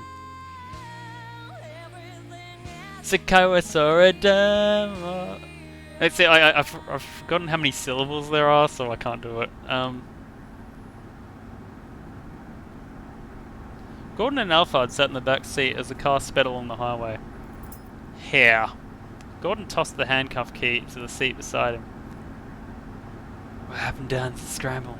Alphard asked, picking up the key and unlocking her car. Wait a minute! Lyle and Palmer was arrested by the Japanese police, and the bomb in the attache case was defused apparently. Still, Palmer shouldn't pose a problem once we get him into CIA custody. I see. Much obliged. Really? Shit, they said at the beginning, like ages ago, and also recently, that Alphard has connections to the CIA. You really got yourself backed into a corner though, didn't you? Gordon said. Yeah, I was only able to accomplish half of what I intended. Half? Alphard produced a vial from her pocket. It was filled with red liquid. Is that Tommy's blood? Gordon asked. Indeed, I managed to acquire the antiviral. But when? Gordon peered at her bewilderment. When I blew up the minivan. In the dim light of the vehicle. Alphard's eyes shone darkly, like those of a wounded animal. Oh shit, I didn't think about that. Like what that scene actually means in the context of now. Extracting the blood from Tommy while she was unconscious had been a simple matter. Saving the girl's life had been more than a means of ensuring her trust. Alphard had been looking for the right moment to carry out the extraction. Total secrecy was essential. If it became public knowledge that the drug existed and that some of it had been stolen, the value of the UA virus would plummet.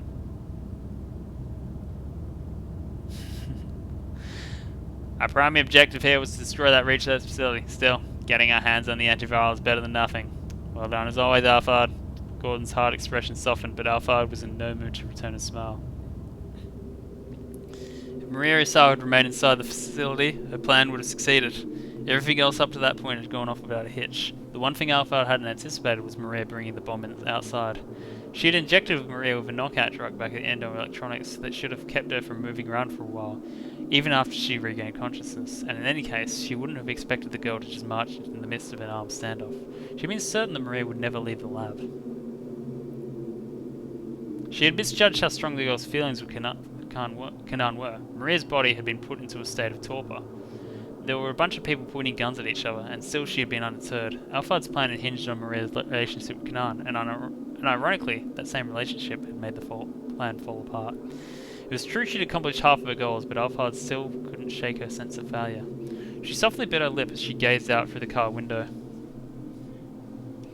The bright windows of a few buildings shone out in the midst of the otherwise darkened city. A group of tiny lights that refused to be washed out by the darkness.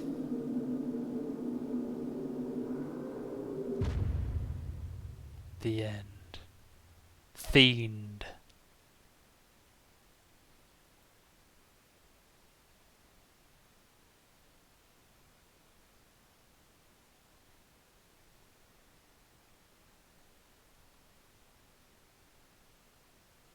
Published by Sunfish Pocket.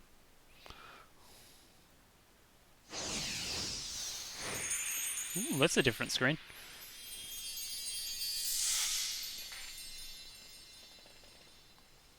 White bookmark.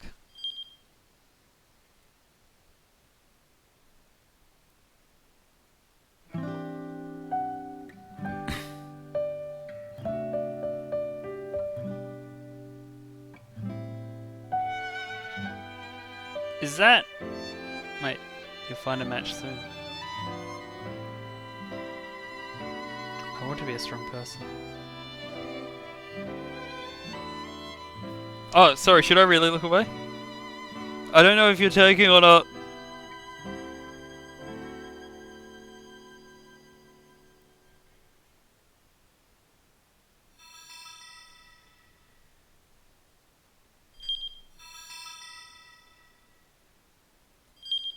Either way, it didn't seem like it showed much.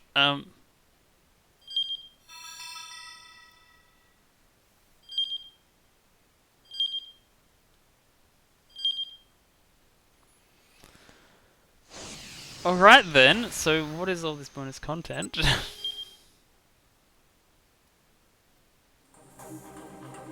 I mean, this looks sick, but, oh! That means I don't have to look at my stream to find out what this preview was that I skipped.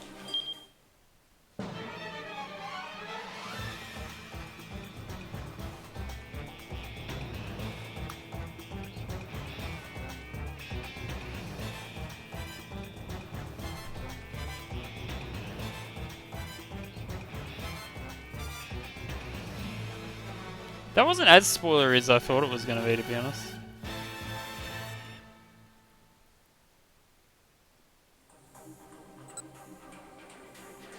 So that's what we already saw. So wait, what bonus content is there besides the I guess I'll do the pop quiz. Oh shit, I have to type in words. That's extremely rude. Are you kidding me?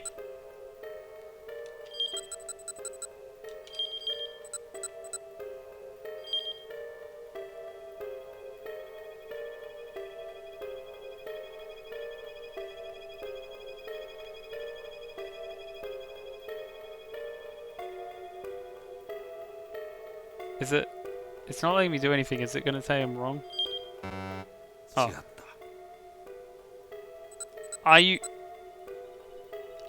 You serious?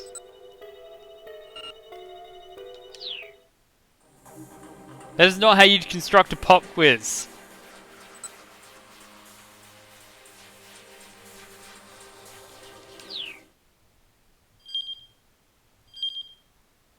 That deserves my attention later. So what's going on here now?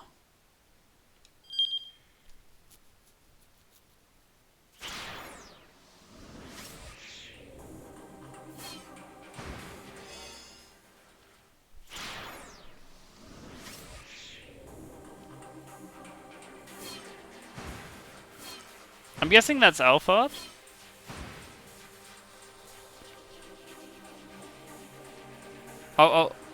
Actually, hang on. Let me look at the timeline. See you, Alex. Cheers for coming along.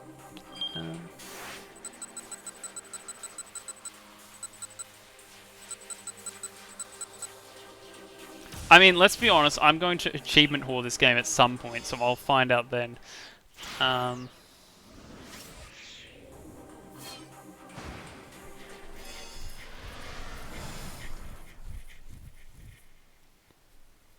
It was almost 1 o'clock.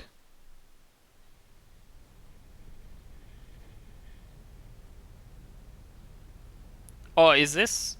I should probably stop then, shouldn't I? I don't know if I guess I should. I have no idea how long it'll take. I feel like JP now.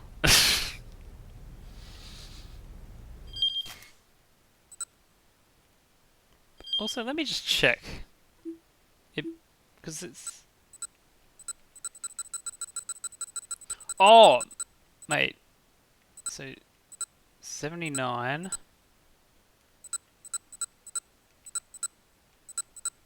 80, but where's 78? Okay, I did have all of them. Why did I think I missed something then? Wait, what about... Yeah.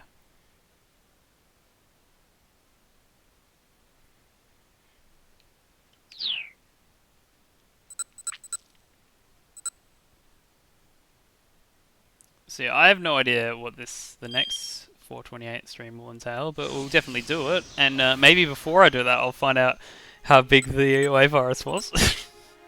Even though I get the feeling that all the other questions are going to be just as bad.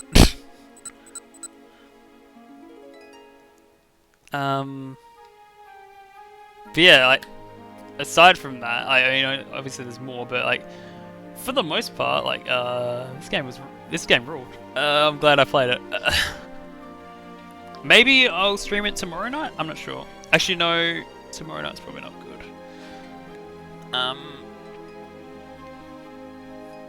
I'm not sure. Maybe Tuesday.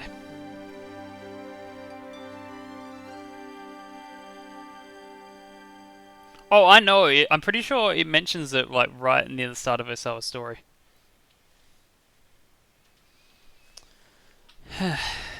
Anyway, if you're here live or you're watching this via VOD, thanks for coming along. I hope you have a good day, night, afternoon, etc., etc., etc. I'll see you in the next one, maybe. Goodbye.